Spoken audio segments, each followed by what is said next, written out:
Hello. हाँ sir, कल हम लोग आपको बहुत मिस किए। कल बहुत अच्छा प्रोग्राम हुआ। अच्छा अच्छा। अच्छा अच्छा, तो आज तो दोनों यहीं पे होंगे। लौट रहे हैं तो। हाँ हाँ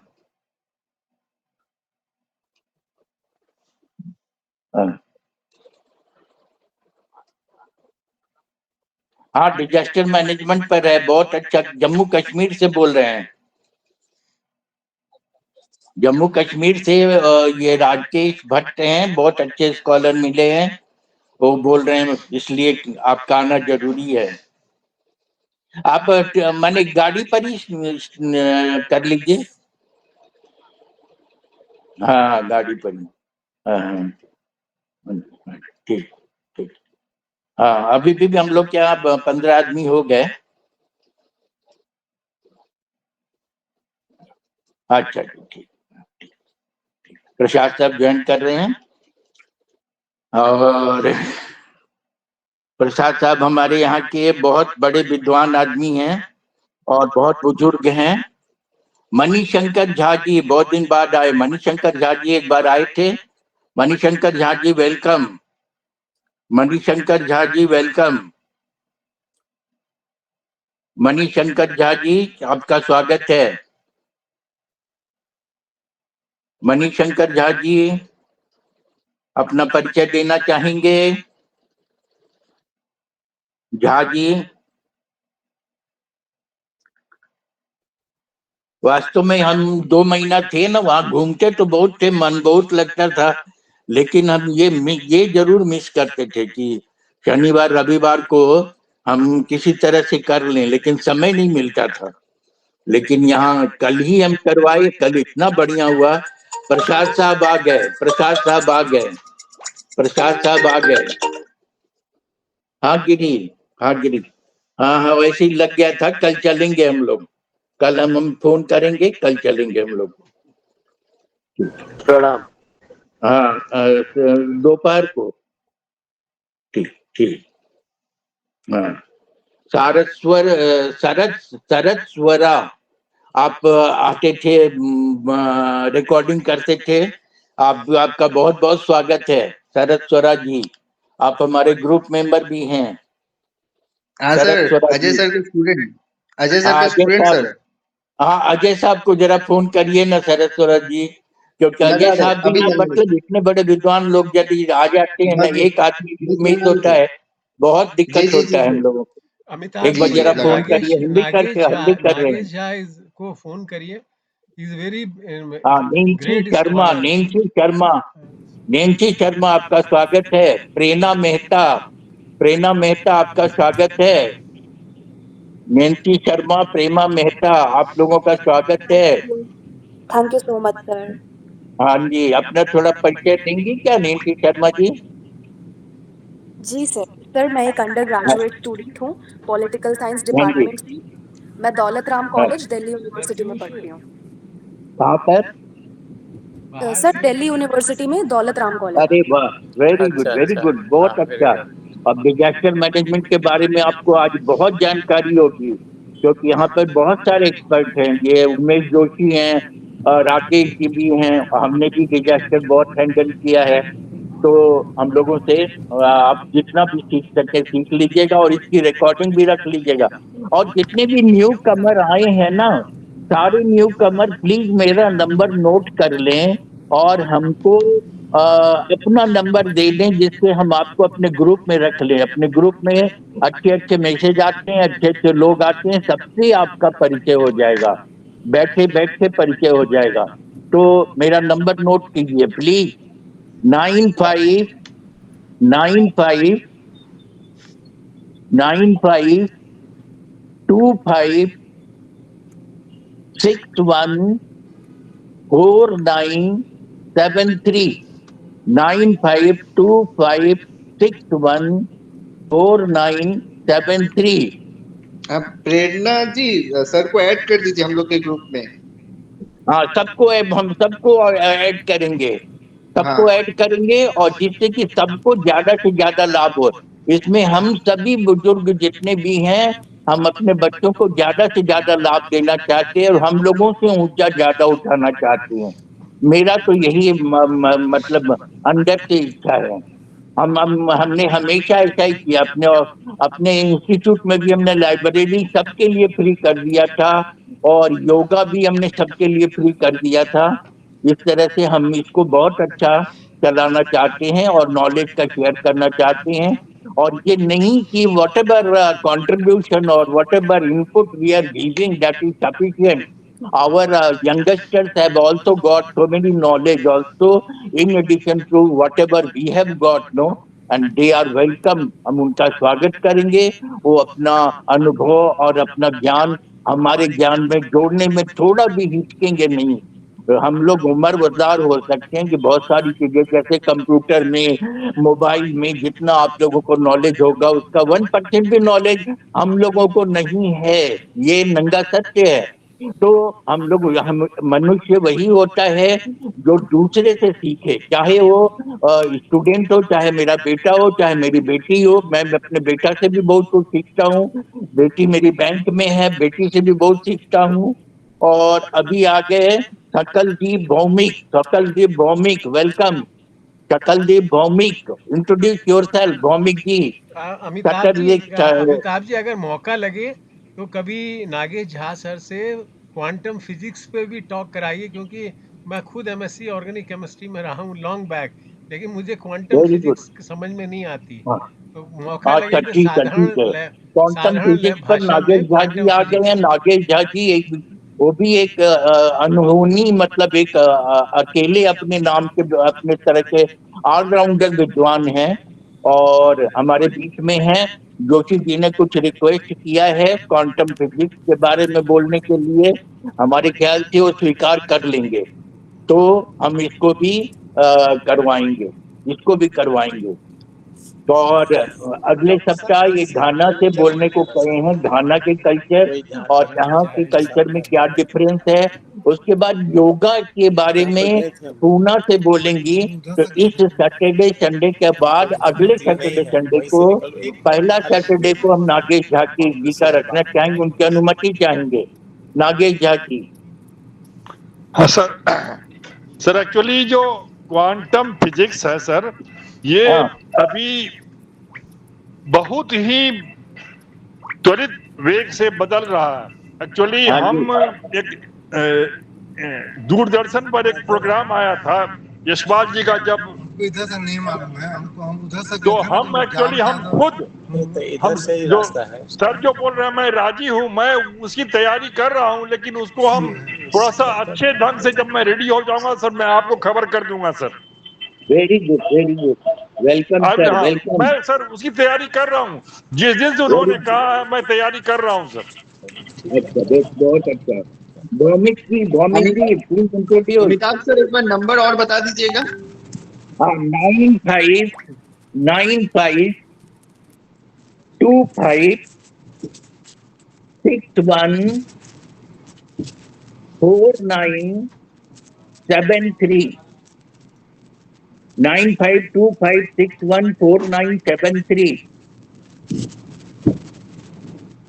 दूसरा नंबर है 7903595877, 7903595877।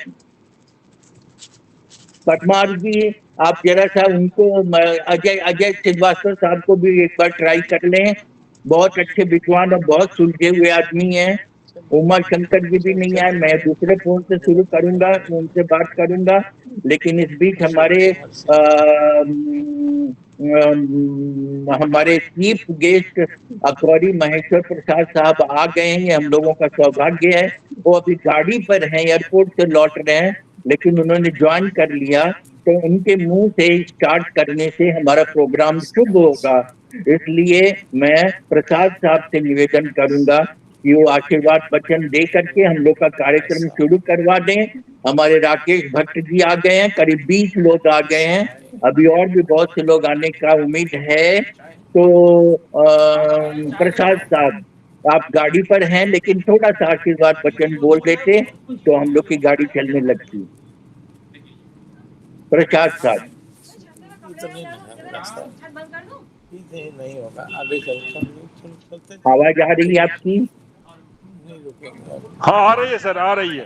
हाँ, प्रसाद साहब की भी आवाज आ रही है। चाय पिला दें। कल हम लोग बहुत मिस किए प्रसाद साहब को।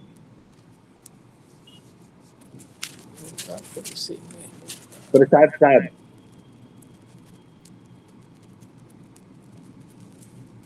थोड़ा सा कुछ बोल के शुरुआत करवा दें। सर लगता है कुछ नेटवर्क प्रॉब्लम है, अच्छा, टेक्निकल प्रॉब्लम है। नेटवर्क। हाँ वो कोशिश कर रहे हैं, हो नहीं पा रहा है। हाँ हाँ, तब हमारे दूसरे महान विद्वान चंद्रेश्वर खान साहब से हम रिक्वेस्ट करेंगे तब तक शुरू करवा दें। खान साहब, प्रसाद साहब बोल रहे हैं, हम लोग नहीं सुन पा रहे हैं। हाँ वही यहाँ बोल रहे हैं, लेकिन मैं भी वही कह रहा हूँ, कुछ टेक्निकल प्रॉब्लम है। कुछ गाड़ी पर हैं, वो एयरपोर्ट से लौट रहे हैं अपने घर। बैलून निकल जाएगा।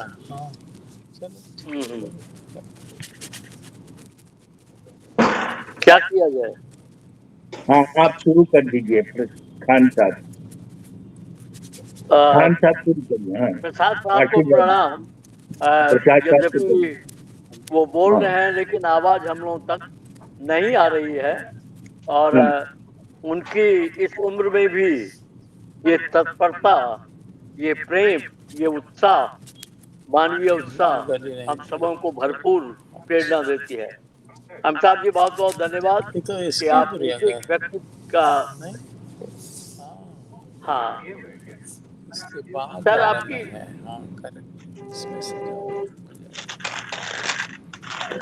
आवाज आ रही है?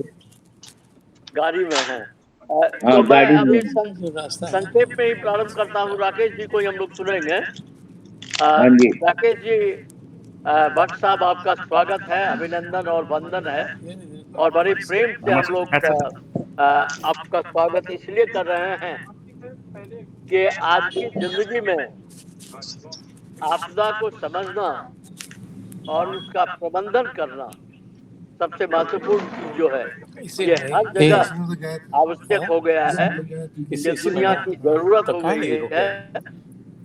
नहीं, उसी में अभी निकले हैं बाहर, इसमें नहीं मिला। उसी गली में घुसे थे अभी, उसमें घुसे हैं। प्रबंधन करते करते स्थिति बहुत अनुकूल होते जा रहा है, लेकिन प्रभावित किया है कि कम्युनिटी सामुदायिक आपदा प्रबंधन। व्यक्ति के प्रयास से आपदा लाया तो जा सकता है, लेकिन आपदा का प्रबंधन जब तक एक एक व्यक्ति, कम्युनिटी इसमें इन्वॉल्व नहीं होगा, तब तक हम नहीं कर पा रहे हैं। तो आपको इस नेक कार्य के लिए अनेक धन्यवाद, और आपकी भी विद्वता को हमने देखा है, आपकी पहल को हमने देखा है, और आपकी जो सोच है उससे थोड़ा मेरा परिचय आपको सुनने से होते रहा है। तो बड़े प्रेम से और आजादित होकर के, with a profound kind of respect and due kind of eagerly awaiting to listen to you. Now I request Amitabh ji to call you to unfold the mystery of community-based disaster management, which is so vital for the nation or for the world at this point of the time. It has been always important, and it will remain always important, because many things cannot be predicted. So with this, welcome you, and we are delighted that you will be lighting us. Thank you so much, and God bless you. Very good. We are lucky that we have got such a great scholar to be blessed. प्रसाद साहब और चंद्रेश्वर खान साहब ये लोग हमारे साथ हैं। और मैं अब ये शिवांश कुमार श्रीवास्तव जी आए हैं, उनका स्वागत है। श्रीवास्तव जी वेलकम। और हम अभी राकेश जी से रिक्वेस्ट करेंगे अपना वक्तव्य शुरू करें। कल हम लोगों ने उनकी थोड़ी सी झलक ली थी, बहुत पसंद आया और रिकॉर्डेड भी हो गया। और जिनको नहीं मिला उनको मैं भेज दूंगा, हमारे वेबिनार ग्रुप में है। तो हम राकेश साहब से रिक्वेस्ट करेंगे कम्युनिटी बेस्ड डिजास्टर मैनेजमेंट पर बोलें, प्लीज। राकेश साहब। प्रणाम सर, सभी को मेरा प्रणाम। और आप प्रेरणा मेहता है, raise their hand. Prerna Mehta, you want to say something? जी सर, सबको प्रणाम, गुड इवनिंग। मैं Prerna Mehta, GD Rungta college of science and technology Bhilai Chhattisgarh से, और एचआर मैनेजर और क्रिएटिव डिवीजन ऑफ एमबीएसआई। सबको प्रणाम करती हूँ और सबको गुड इवनिंग। सर मैं सॉरी अभी बीच में बोल रही हूँ आप सबके, बट मैं चाहती थी सर हम सबको, हमें भी आप ऐड करें ग्रुप में, आप नंबर दीजिए ताकि हमें भी सीखने मिले सर। बहुत बढ़िया, मैंने नंबर सबको दिया है, एक बार आपको भी बोल दे रहे हैं, नंबर नोट कर लीजिए। 95 95 95 जी 25 जी 61 जी 49 जी 73 73। आप भेजिएगा, मैं आपको पुराना रिकॉर्डिंग भी भेजेंगे, जिससे आपका नॉलेज स्टॉक इतना बढ़ जाएगा कि आपको आश्चर्य लगेगा कि खाली ये 1 घंटा 2 घंटा समय हम लोगों के साथ बिता के आपको कितना लाभ हो रहा है, जो कभी लाभ नहीं होगा आपको बाहर में।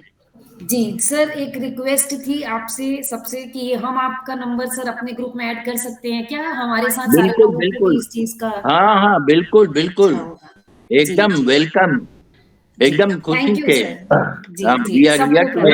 प्रेरणा आप, मैं नागेश झा बोल रहा हूँ, मैं भी एचआर का ही हेड रहा हूँ, मेरा भी नाम ऐड कर सकती हैं। बिल्कुल जी सर, वेलकम। और आप बोलना चाहें तो मैं बोलने का भी चांस दूंगा।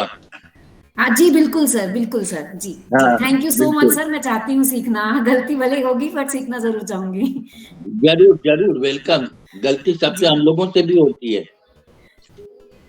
नहीं सर, राकेश भट्ट साहब, राकेश भट्ट साहब जी प्रणाम, वेलकम। थैंक यू प्रेरणा जी, और सभी को मेरा प्रणाम। मैं राकेश भट्ट, अभी आप सबका आशीर्वाद लेके मैं अपनी बात रखने जा रहा हूँ। मैंने जिस विषय का चयन किया है वो है कम्युनिटी बेस्ड डिजास्टर मैनेजमेंट, और इसके पीछे जो मेरा उद्देश्य था वो ये है कि हम डिजास्टर के बारे में तो कहीं ना कहीं से हमारे पास नॉलेज है, उसके इम्पैक्ट को देखते हैं, और एक डिजास्टर का पूरा इतिहास रहा है, और मल्टीपल टाइप ऑफ डिजास्टर्स को देखा है, सभी ने कहीं न किसी रूप में फेस भी किया होगा। और आज तो इतना मीडिया प्रभावी है कि वो हमें हर तरह की सूचनाएं डिजास्टर समझ दे देता है। तो अभी मैं उसके बहुत सारे थ्योरेटिकल एस्पेक्ट्स पे नहीं जाना चाहूँगा, क्योंकि मैंने अपनी सेवाएं डिजास्टर मैनेजमेंट में दी हैं। तो मेरा जो व्यवहारिक अनुभव रहा है डिजास्टर मैनेजमेंट का, जो डिजास्टर को मैनेज करने का कह सकते हैं, मैं उस पर अपनी बात रखूँगा। और मेरा जो व्यक्तिगत अनुभव रहा है, जो एक्सपीरियंस है, एक्सपोजर है, या थोड़ा सा जो एजुकेशन सेक्टर में मैंने प्राप्त किया है, वो मैं शेयर करता हूँ।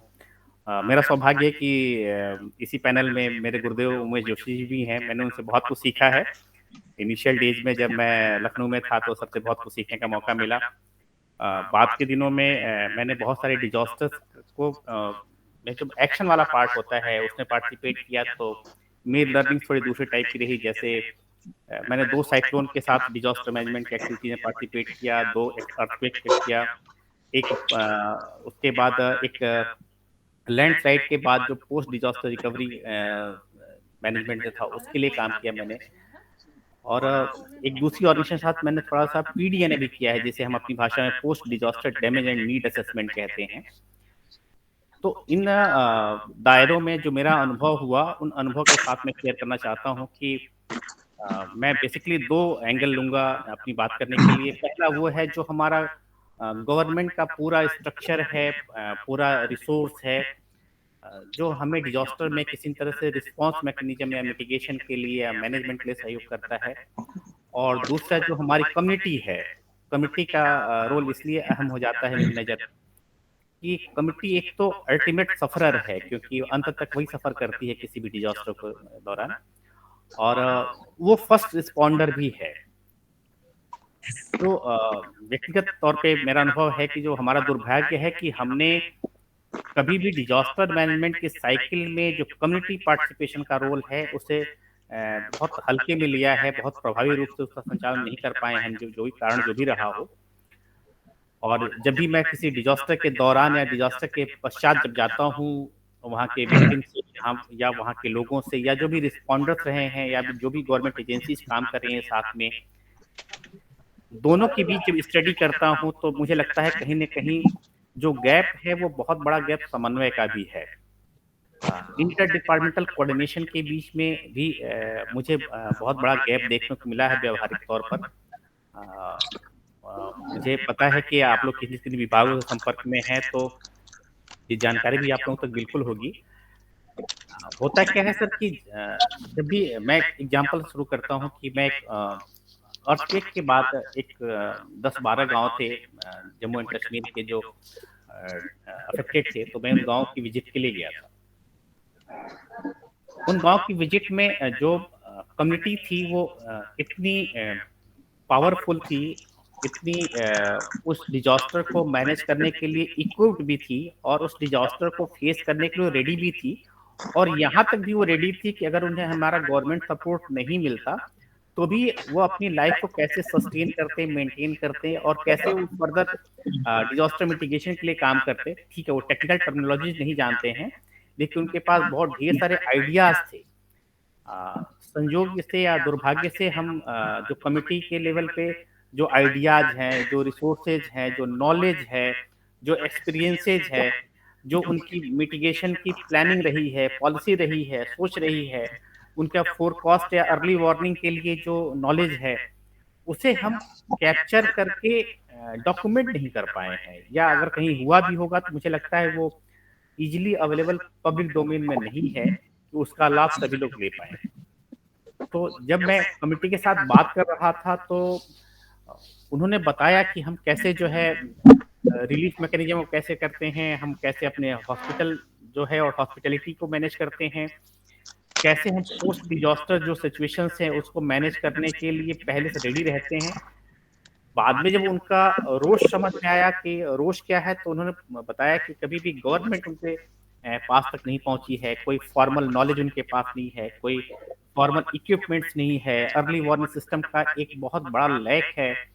दूसरा कि जो फोरकास्ट आते हैं गवर्नमेंट से एंटिटीज होते हुए नीचे लेवल तक, रूट लेवल तक पहुंचते हैं, वो उनके पास तक वो इंफॉर्मेशन प्रॉपर कन्वे नहीं हो पाती है, जिससे डिजास्टर जो है एक बड़ा रूप ले लेता है। मैं जब उनसे बात कर रहा था तो उन्होंने बहुत अच्छी बात कही कि मेरे घर के पास से एक नदी बहती है, तो नदी के प्रवाह की अपनी भूमिका में उसका बाढ़ है।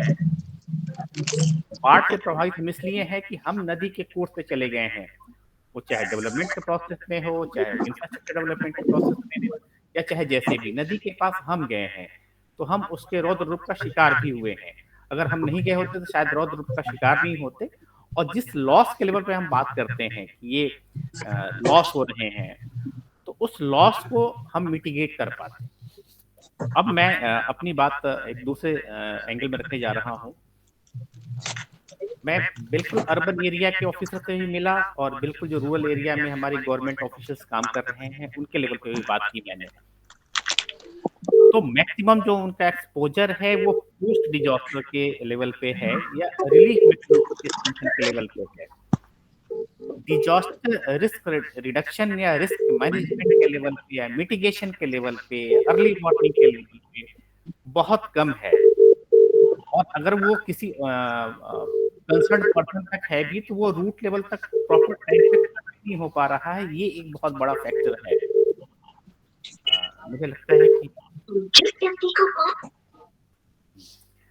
तो वो जो मैसेज कन्वे ना हो पाना भी मुझे लगता है कि डिजास्टर की इंटेंसिटी को बढ़ाता है, और जो अफेक्टेड कम्युनिटी है, अफेक्टेड एरिया है, या हमारी जो वल्नरेबिलिटी है, उससे कहीं ना कहीं वो इंक्रीज करता है।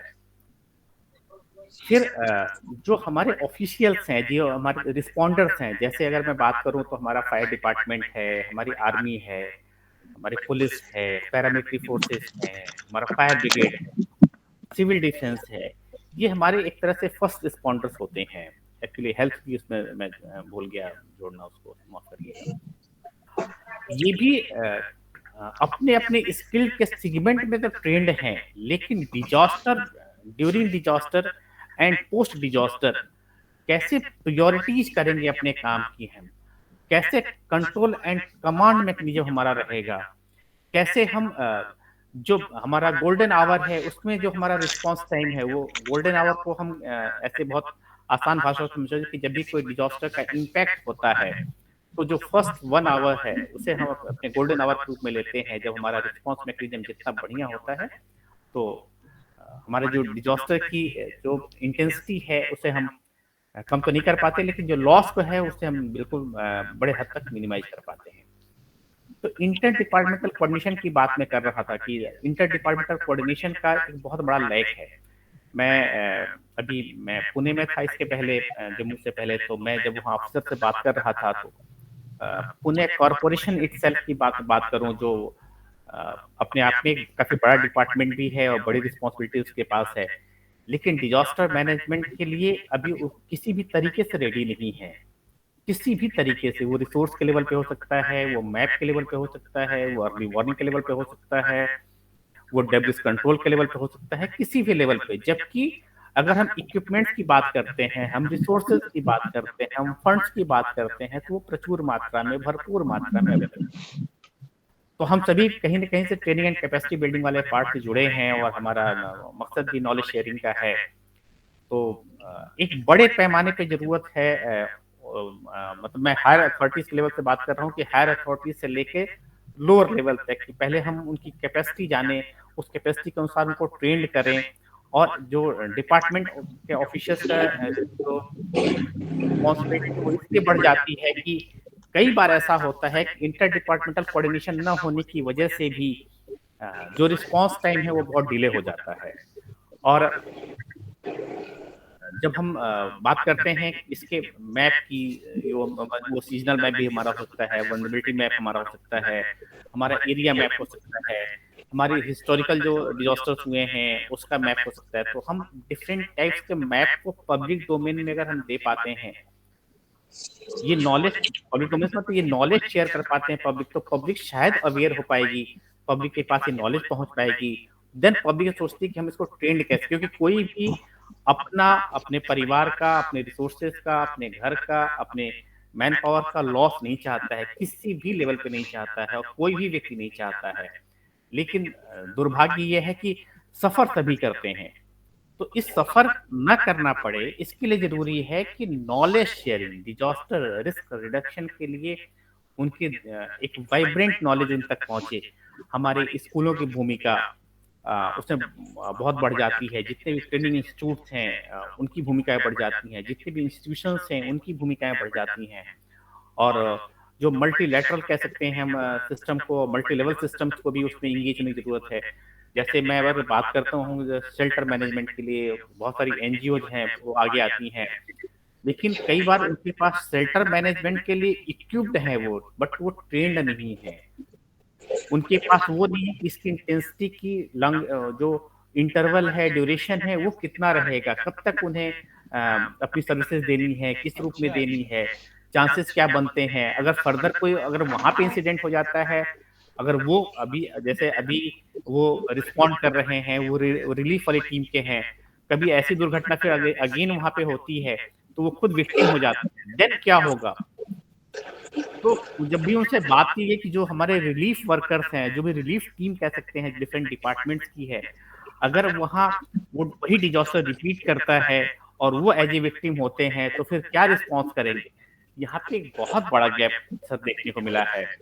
और जब हम डिस्ट्रिक्ट लेवल से प्लानिंग शुरू करते हैं और हायर अथॉरिटी तक मैं जाता हूँ, नेशनल लेवल तक प्लानिंग के लिए देखता हूँ, तो डॉक्यूमेंट्स के लेवल पे नो डाउट हम बहुत स्ट्रांग हो गए हैं आज की डेट पे। हमारे पास एक NIDM और NDMA के सपोर्ट से एक बहुत बड़ी वेबसाइट है जो IDRN, India disaster resource network, उसमें हर तरह के रिसोर्स को मैप किया गया है, ये कौन से रिसोर्सेज हैं, किस टाइप के रिसोर्सेज हैं, कितनी संख्या में हैं, लेकिन वो एक्सेस नहीं है सभी के पास। और अगर वो एक्सेस, अगर वो क्वांटिटी या क्वालिटी में है या अपने जो भी उसके थीम हो, तो उसे कैसे इमीडिएट वहां तक पहुंचाया जाए, उसको ट्रांसपोर्टेशन सिस्टम की हम बात करें या उसके ट्रांसपोर्ट सिस्टम जो भी कॉस्ट बियर करने की बात आती है, तो वो कैसे करें, ये एक बड़ा सवाल उठता है। हालांकि प्रोविजन है, लेकिन प्रोविजन अभी इतना फ्रेंडली नहीं हो पाया है कि उस प्रोविजन का हम भरपूर उपयोग कर पाए। दूसरा, मैं जैसे हमारी जो मैन पावर है, जो रिटायर्ड पर्सन्स हैं, हर कम्युनिटी में कोई आर्मी से है, कोई पैरामिलिट्री से है, कोई सिविल सर्विसेज से है, कोई डिफरेंट डिपार्टमेंट से रिटायर्ड पर्सन्स हैं, तो वो अपने आप में बहुत बड़े नॉलेज बैंक हैं, उनके पास एक्सपीरियंस का और एक्सपोजर्स का, डिपार्टमेंटल जो कार्य प्रणाली है उसकी सारी नॉलेज उनके पास। वो नॉलेज भी अगर कमिटी तक शेयर हो पाए कि इस डिपार्टमेंट की प्रोसीडिंग ये होती है, इस डिपार्टमेंट के पास पावर एंड अथॉरिटी इस बात की है, इस डिपार्टमेंट की रिस्पॉन्सिबिलिटी इस लेवल की है, प्लानिंग फेज में कमिटी का रोल इस लेवल पे है, लर्निंग के लेवल पे कमिटी का रोल इस लेवल पे है, तो शायद जो है एक बड़ा मैकेनिज्म डेवलप हो सकता है डिजास्टर रिस्पॉन्स के लिए। लेकिन जब भी हम पोस्ट डिजास्टर सिचुएशन में हम बात करते हैं कमिटी के साथ में या जो भी रिस्पॉन्डर्स उनके साथ में, तो हम पाते हैं कि अभी एक बहुत बड़ा गैप है, बहुत बड़े गैप की हम बात कर रहे हैं सर।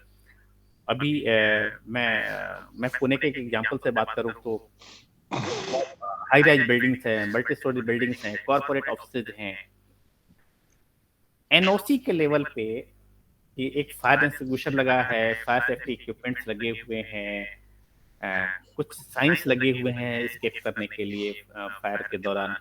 लेकिन अगर हम बात करें कि क्या वहां पे कोई मॉकड्रिल हुई है, क्या हमने कभी रिस्पॉन्सेज देखा है, कभी क्या हमने अपने सेफ्टी इक्विपमेंट या अलार्मिंग सिस्टम को देखा है, क्या अलार्मिंग सिस्टम के बाद जो वहां पे वर्कर्स हैं, टीम है, लोग हैं, उनके रिस्पॉन्सेज को देखा है? ऐसा कभी नहीं हुआ है सर। इतनी बड़ी सिटी में, मैं शिकायत के तौर पे नहीं कह रहा हूँ, लेकिन लर्निंग के तौर पे कह रहा हूँ, बहुत दुखी रहा उस बात को लेके। फिर जब मैं गांव के लेवल पे आता हूँ तो मुझे लगता है कि जो रिसोर्स इन्वेंट्री है वो ज्यादा नॉलेज है गांव के लोगों के पास, लेकिन उनके पास जो प्रॉब्लम है वो है कि वो ट्रेंड और इक्विप्ड नहीं है रिसोर्सेज उनके पास। क्योंकि लकली क्या है कि गांव में उतनी डेंस पॉपुलेशन नहीं है, हाई राइज बिल्डिंग्स नहीं है, आसपास में इंडस्ट्रीज नहीं है, तो बहुत से डिजास्टर ऐसे हैं जो वहाँ पे एप्लीकेबल नहीं हो पाती है या उस लेवल तक एप्लीकेबल नहीं हो पाते हैं जिस लेवल पे हम अर्बन एरिया की बात करते हैं। तो दोनों के सिनेरियो भी डिफरेंट टाइप के हो जाते हैं। उसके बाद आता है प्लानिंग, पॉलिसी, बजटिंग, ये तो गवर्नमेंट के सेगमेंट हैं। उसके बाद जो ट्रेनिंग एंड कैपेसिटी बिल्डिंग के पार्ट में आता है कि लगभग सभी डिपार्टमेंट अपनी ट्रेनिंग कराते हैं। मैं ICDS के साथ कुछ दिन जुड़ा रहा, अर्बन डेवलपमेंट के साथ रहा, रूरल डेवलपमेंट के साथ रहा, पंचायती राज के साथ रहा। उसमें जो डिजास्टर कंपोनेंट को ऐड करने की बात थी वो शायद नहीं हो पाया है, वो शायद अभी नहीं हो पाया है उस लेवल पे कि हम किसी भी डेवलपमेंट के साथ डिजास्टर को लिंक करके अगर हम plan, policy, training, capacity building या जो भी ऑर्गेनोग्राम बनाते हैं, अगर हम उस लेवल तक बनाते हैं। उसके बाद एक सवाल और उठता है सर कि जब हम ट्रेवल कर रहे होते हैं, सफर में होते हैं, आज की डेट में ट्रेवल बहुत ही कॉमन फेनोमेना है। जो एक्सीडेंट्स होते हैं, एक्सीडेंट्स के दौरान जो फर्स्ट एड है, फर्स्ट एड की ट्रेनिंग बहुत कम है, बहुत कम लेवल पे। अगर हम परसेंटेज की बात करें, मैं एक बार बात कर रहा था रेड क्रिश्चियन सोसाइटी से, आप जानते हो रेड क्रॉस के लोगों से बात कर रहा था जो बहुत लेवल पे काम भी करते हैं फर्स्ट एड की ट्रेनिंग के लिए, लेकिन वो पॉइंट में भी नहीं आता है सर। और जो पॉइंट में वो फर्स्ट एड देने के लिए लोग ट्रेंड हैं, लाइफ स्किल ट्रेनिंग के लिए जो ट्रेंड हैं, वो अवेलेबल है कि नहीं है, इस पे भी बहुत बड़ा क्वेश्चन मार्क है। और अच्छी बात यह है कि सर जैसे सपोज कि अगर मैं मान लीजिए फर्स्ट एड ट्रेनिंग में ट्रेंड हूँ, लाइफ स्किल ट्रेनिंग में ट्रेंड हूँ मैं, अगर मेरे साथ कुछ दुर्भाग्य से होता है तो हमारा जो पड़ोसी है, जो नियरेस्ट अवेलेबल पर्सन है, वो हमें बचाएगा, वो हमारा सपोर्ट करेगा। तो जितना जरूरी है कि मैं ट्रेंड हूँ, मैं स्किल्ड रहूं, उससे ज्यादा जरूरी है कि मेरे साथ वाला, मेरे पास वाला, मेरे परिवार वाला, मेरे पड़ोस वाला, मेरा कलीग जो है वो ट्रेंड रहे। क्योंकि अगर मेरे साथ कुछ भी होता है तो फर्स्ट रिस्पॉन्डर वो है जो मेरी जान बचाने के लिए सबसे पहला काम करेगा, सबसे पहला पहल करेगा वो। तो कई बार ऐसा होता है कि हम तो ट्रेंड हैं या हम तो स्किल्ड हैं, लेकिन हमारे साथ वाले, जैसे सपोज की फैमिली नहीं है, अगर मैं ट्रेंड हूँ, मेरी वाइफ ट्रेंड नहीं है, मेरे और फैमिली मेंबर्स ट्रेंड नहीं है और मेरे साथ कुछ भी होता है तो रिस्पॉन्ड नहीं कर पाएंगे। तो सिर्फ मेरे ट्रेंड होने तक का मतलब नहीं है, उस ट्रेनिंग को बहुत बड़ा कैनवास देने की जरूरत है, बहुत बड़े लेवल पे देने की बात है। और लिमिटेशंस के लेवल की बात करूँ तो मैं बहुत सारी एनजीओ से बात करता हूँ जो डिजास्टर मैनेजमेंट के लिए काम करती हैं, लेकिन उनके साथ भी संजोग से वो पोस्ट डिजास्टर के लिए ज्यादा तैयार हैं, रिलीफ मैकेनिज्म के लिए ज्यादा तैयार हैं, प्री के लिए अभी तैयारी नहीं है। जबकि हम जब मैनेजमेंट की बात करते हैं तो हम प्री, ड्यूरिंग और पोस्ट की बात करते हैं। प्री के लिए अभी मुझे लगता है कि 2006 के आसपास में जब मैं डिजास्टर रिस्क मैनेजमेंट प्रोग्राम में था तो गवर्नमेंट ऑफ इंडिया ने एक फॉर्मेट डेवलप किया था कि हम रूट लेवल पे, ग्राम पंचायत के लेवल पे एक बुकलेट रेडी करेंगे और उस बुकलेट तक की जो सूचना होगी वो गवर्नमेंट के पोर्टल पे रहेगी। क्योंकि अगर कोई केस उस गांव में होता है तो उस गांव से कोई सूचना मिलना बहुत टफ हो जाएगा, या उस एरिया पर्टिकुलर वार्ड है, अर्बन एरिया है तो उस वार्ड से सूचना मिलना टफ हो जाता है। तो वो पोर्टल पर रहने से कोई कहीं से भी एक्सेस कर सकता है और फिर रिलीफ के कामों के लिए हमें सारे रिसोर्सेज, हमारे पास ऑप्शनल रूट, हमारे पास trained person, hospital, road connectivity, जो भी चीजें हैं उसमें 6 तरह के टीम्स की बात आई थी कि हम टीम्स बनाएंगे जिसमें सर्च एंड रेस्क्यू टीम अलग होगी, फर्स्ट एड की टीम अलग होगी, डब्ल्यूएस कंट्रोल की टीम अलग होगी, अर्ली वार्निंग की टीम अलग होगी, कैटल्स के शेल्टर्स के लिए टीम अलग होगी, कैटल्स के मिटिगेशन के लिए टीम अलग होगी। उसके बाद जो वनरेबल कम्युनिटी है, खासकर जो हमारे बड़े बुजुर्ग हैं, महिलाएं हैं, प्रेग्नेंट लेडी हैं, लैक्टेटिंग वुमेन्स हैं, उनके लिए किस तरह का रिसोर्स चाहिए, किस तरह के लोग चाहिए, किस तरह की सुविधाएं चाहिए, किस तरह के इमीडिएट, उनको इमीडिएट नीड क्या होगी, उसके लिए जो टीम होगी। तो ये फर्स्ट फेज में इसका फॉर्मेशन तो हो गया था, लेकिन वो कंटिन्यू नहीं हो पाई, उनका स्ट्रेंथनिंग नहीं हो पाया, उनके पास नॉलेज शेयरिंग नहीं हो पाई। एक ऑन पेपर एक टीम बन गई थी और सेम ऐसा ही हुआ अर्बन एरिया में वार्ड लेवल पे। लेकिन ये भी एक संजोग या दुर्भाग्य कह सकते हैं कि ये भी लिमिटेड सिटीज में या लिमिटेड डिस्ट्रिक्ट्स में ही हो पाया, हर जगह नहीं हो पाया। जबकि गवर्नमेंट ऑफ इंडिया ने बड़े पैमाने पे एसडीएमए का गठन कर लिया है, स्टेट डिजास्टर मैनेजमेंट अथॉरिटी का, डीडीएमए के भी गठन हो गए हैं, डिस्ट्रिक्ट डिजास्टर मैनेजमेंट अथॉरिटी है। लेकिन अभी रूट लेवल तक पकड़ और पहुंच, और जिस हम मैनेजमेंट की बात करते हैं, रिडक्शन की बात करते हैं, हम जो इंटर डिपार्टमेंटल कोऑर्डिनेशन की या कमिटी लेवल कोऑर्डिनेशन की बात करते हैं, उस पर हम बहुत वीक हैं अभी। तो मेरा जो ये कहना था कि अगर किसी भी लेवल पे ये बात आती है, जैसे अभी हम बात कर रहे हैं आपसे भी, हम जो डिफरेंट डोमेन में भी जितने पार्टिसिपेंट हैं अलग अलग डोमेन से हैं, एक कोई पार्टिसिपेंट हैं जो मेडिसिन से हो सकती हैं, माइक्रोबायोलॉजी की हैं, तो हम एपिडेमिक्स और पैंडेमिक्स के लिए क्या कर रहे हैं, अर्ली वार्निंग के लिए क्या करते हैं, वर्स्ट सेगमेंट को कैसे इन्वॉल्व करते हैं, इन सारी चीजों को चैनलाइज करना। और हायर एजुकेशन के लेवल पे जहाँ पे हम चीजों को इंटर डिपार्टमेंट कोऑर्डिनेशन के थ्रू, जैसे मैं एक एग्जांपल दूं कि मैंने किया था कि जितने भी सिविल इंजीनियरिंग डिपार्टमेंट्स हैं उनके एचओडीज को बुलाया था और उनसे ये कहा था कि जो लो कॉस्ट हाउसिंग टेक्निक्स हैं उस पर काम की जाए, और वो जो लो कॉस्ट हाउसिंग टेक्निक्स हों वो हमारे जो एरिया वाइज नीड्स के अकॉर्डिंग हो, कि हमारी कोई एरिया अर्थक्वेक प्रोन हो सकती है, कोई फ्लड प्रोन हो सकती है, कोई लैंडस्लाइड प्रोन हो सकती है। तो रख दियो दवाई वाई सब, दवाई हमारा हमको दिखा दो जरा सा, हाँ दिखा दो, अभी दिखा दो, सुबह को हो जाते हैं, कोई याद नहीं रहता। तो जो हमारे एक बड़े स्कॉलर्स हैं, कोई किस चीज में दे रहे हो, पहले वो इंजीनियर्स हैं, वो इस पे काम करें। जैसे मैं अगर जम्मू की बात करता हूँ तो यहाँ पे अभी मैं IIT जम्मू के साथ एक अलग अलग करके हमको डेवलप कर रहा हूँ कि कैसे जम्मू की टेरिटरी को देखते हुए हम लो कास्ट हाउसिंग टेक्निक और वो ऐसी टेक्निक हो जो यहाँ की टेरिटरी और यहाँ का जो अर्थक्वेक है अर्थक्वेक जोन के अकॉर्डिंग वो हो पाए। दूसरा सेम चीज अभी आती है जो हमारे वाटर रिसोर्स मैनेजमेंट पे है। तो वाटर रिसोर्स मैनेजमेंट पे हम क्योंकि हम अभी जहाँ पे हैं यहाँ पे फ्लैश फ्लड की संभावनाएं ज्यादा रहती हैं, तो फ्लैश फ्लड को हम कैसे मैनेज कर पाएंगे? फ्लैश फ्लड के लिए हम अर्ली वार्निंग के लिए क्या कर पाएंगे? फ्लैश फ्लड के लिए अगर हमें इंफॉर्मेशन मिलती है कौन तो कौन सुबह में कल दोपहर में कौन शाम को रख दो अफेक्ट करता है, वहां तक के लोगों को, वहां तक जनता को कैसे हम कवर कर पाएंगे, इन्फॉर्म कर पाएंगे, उन्हें सेफली इवैक्यूएट कर पाएंगे। अलग अलग वो डिब्बा में मत रखना, डिब्बा में बाद में रखना। शायद महेश्वर प्रसाद सर के पास जो है माइक पे आ रही है जी, सुबह से शुरू करो।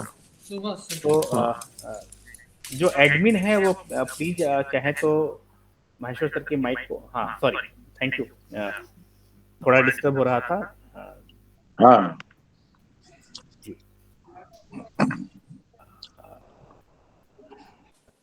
तो हाँ ठीक है। सर तो मैं जो बात कर रहा था अभी कि कश्मीर की टेरिटरी को लेके बात कर रहा था अभी कि फ्लैश फ्लड जैसे एग्जांपल है, तो अगर फ्लैश फ्लड 10 गांव कवर करता है, 10 मीटर एरिया कवर सुबह करता वाला है, पहले दिखा दो कवरिंग एरिया है, तो वहां तक मैसेज कैसे करें? हमारे कोई कम्युनिटी का ग्रुप बनना चाहिए, कोई अलार्मिंग सिस्टम होना चाहिए, हमारे पास कोई रेडियो FM या हैम रेडियो जैसा कोई सिस्टम होना चाहिए। वहां तक स्ट्रेंथनिंग कैसे करें? अगर ये रीच नहीं है हमारी तो हम भगवान भरोसे हैं, फिर जो होगा वो डिजास्टर करेगा, हम नहीं कुछ कर पाएंगे, फिर हम पोस्ट डिजास्टर सिचुएशन में ही, रिलीफ मैकेनिज्म में ही रह पाएंगे। तो डिजास्टर रिस्क मैनेजमेंट या डिजास्टर रिस्क रिडक्शन जो कंसेप्ट है, हम उसको कहाँ वो कर पा रहे हैं, आत्मसात कर पा रहे हैं? तो उस आत्मसात करने के लिए, चूंकि डिजास्टर मैनेजमेंट एक बहुत बड़ा अम्ब्रेला है, इस अम्ब्रेला में लगभग सभी डिपार्टमेंट्स की अपनी भूमिकाएं हैं और सभी व्यक्तियों की भी अपनी भूमिकाएं हैं।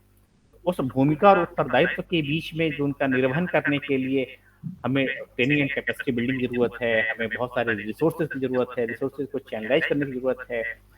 मैं भी बात किया जैसे गवर्नमेंट की जो वेबसाइट है IDRN, India disaster resource network, मुझे उसका पहले इसलिए अच्छा लगा कि वो बहुत बड़े पैमाने पे और बहुत सारी इंफॉर्मेशन को कवर करता है, लेकिन वो रीचेबल नहीं है, इंफॉर्मेशन अभी नहीं है। ऐसे ही जो साइनेजेस की बातें हैं कि बहुत सारे साइनेजेस होने चाहिए अर्बन एरिया में, रूरल एरिया में, जहाँ भी वनरेबल पॉइंट्स हैं, जिस लेवल के वनरेबल पॉइंट्स हैं।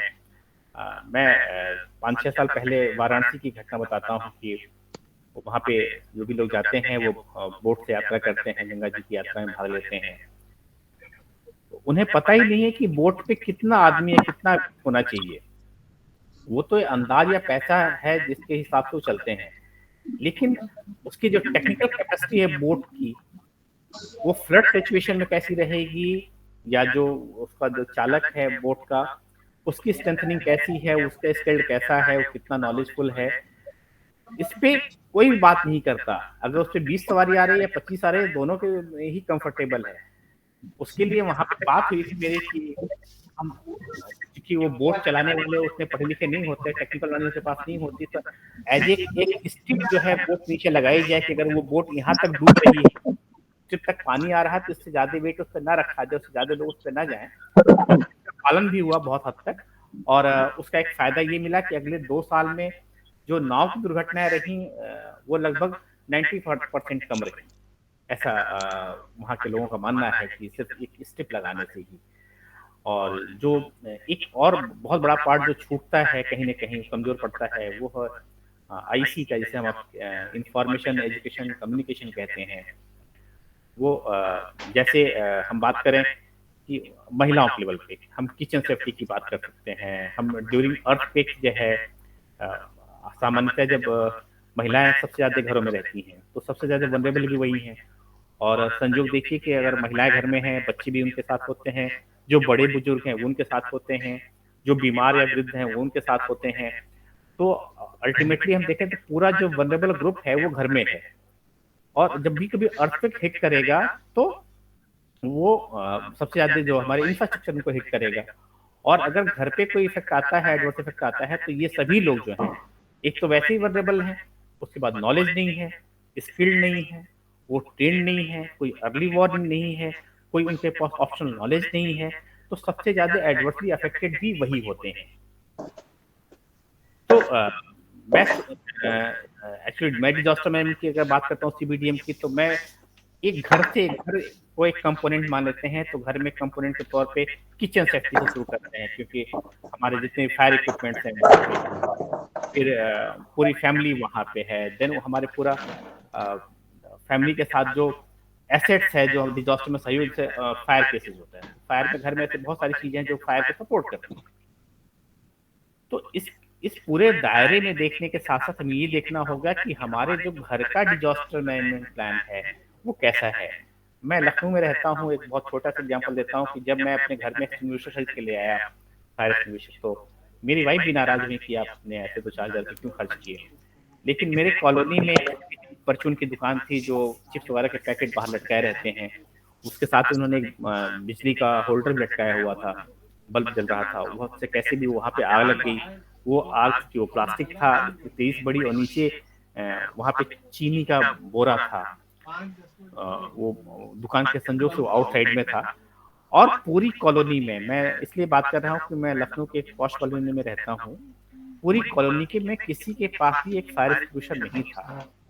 संजोग से वो मेरे वहाँ था, मैं भी घर पे नहीं था, मेरी वाइफ थी, और उनको भी मैंने फायर एक्सटिंग्विशर को हैंडल करना सिखाया था, चलाना सिखाया था। वो लेके गई और अगले 10 मिनट के अंदर उन्होंने उस फायर को कंट्रोल कर लिया, पूरी दुकान बच गई, और दुकान के साथ साथ जो 6 दुकान एक साथ एक लाइन में थी वो भी बच गई। बाद में वो कमिटी के लेवल पर बात करूं तो वो उस दिन की हीरो थी वहाँ पे कमिटी के बीच में, कि उन्होंने एक्सटिंग्विशर ले आई और हैंडल किया और उन्होंने आग की काबू पाया। अदरवाइज ये आगे बड़ा रूप ले सकती थी, और संजोग से गर्मी का महीना था, मई जून का महीना था, टेम्परेचर क्लाइमेट सपोर्ट करते हैं फायर को। तो उसके बाद जब बात हुआ कि नहीं एक्सटिंग्विशर रखना चाहिए, तब लोगों ने रखना शुरू किया। तो मैं इसीलिए बात करता हूँ कम्युनिटी लेवल डिजास्टर मैनेजमेंट की, हम एक घर के कंपोनेंट को लेके हम बड़े पैराडाइम से इसको शिफ्ट कर सकते हैं। पहले हम घर से शुरू करें, पर्सन से शुरू करें, घर तक आए, देन अपनी कमिटी में आए, अपने मोहल्ले में आए, वार्ड में आए, अपनी ग्राम पंचायत में आए, देन अपनी एरिया में आए, डिस्ट्रिक्ट में आए, टेरिटरी में आए, देन स्टेट लेवल पे आए, कंट्री लेवल पे आए, क्योंकि डिजास्टर की हम कोई बाउंड्री डिसाइड नहीं कर सकते। इसलिए strengthening of each person and each sector is too important for disaster mitigation. मैं जोशी सर से कुछ सुनना चाहूंगा इस पे आगे के लिए। हाँ, नहीं हो नहीं, गया? गुड, ऐसे बहुत अच्छा आप बता रहे हैं कि जैसे कि आपने बताया कि जो फायर एक्सटिंग्विशर्स है, इवन मैं अभी लखनऊ में एक सीएससी में गया था, इंदिरा नगर में, तो मैंने वहाँ पे देखा कि डिजास्टर जो हॉस्पिटल डिजास्टर मैनेजमेंट में ये बहुत जरूरी है कि अभी हॉस्पिटल रखे रहो, मैनेजमेंट अभी एक कमेटी, जगह डिजास्टर रखें, मैनेजमेंट तब कमेटी हो, उसका ये और हर उनके पास हाँ कुछ फायर एक्सटिंग्विशर्स होने चाहिए जो कि इमरजेंसी में यूज होने चाहिए। उसका जो है कौन कौन से उनके यहाँ एक्सटिंग्विशर्स ये है, अलग से और रखें। उनके कौन कौन अच्छा, लोग हैं जो इस ये फायर कंट्रोल के लिए जी, रिस्पॉन्सिबल होंगे विद इन द हॉस्पिटल। ऐसा नहीं था।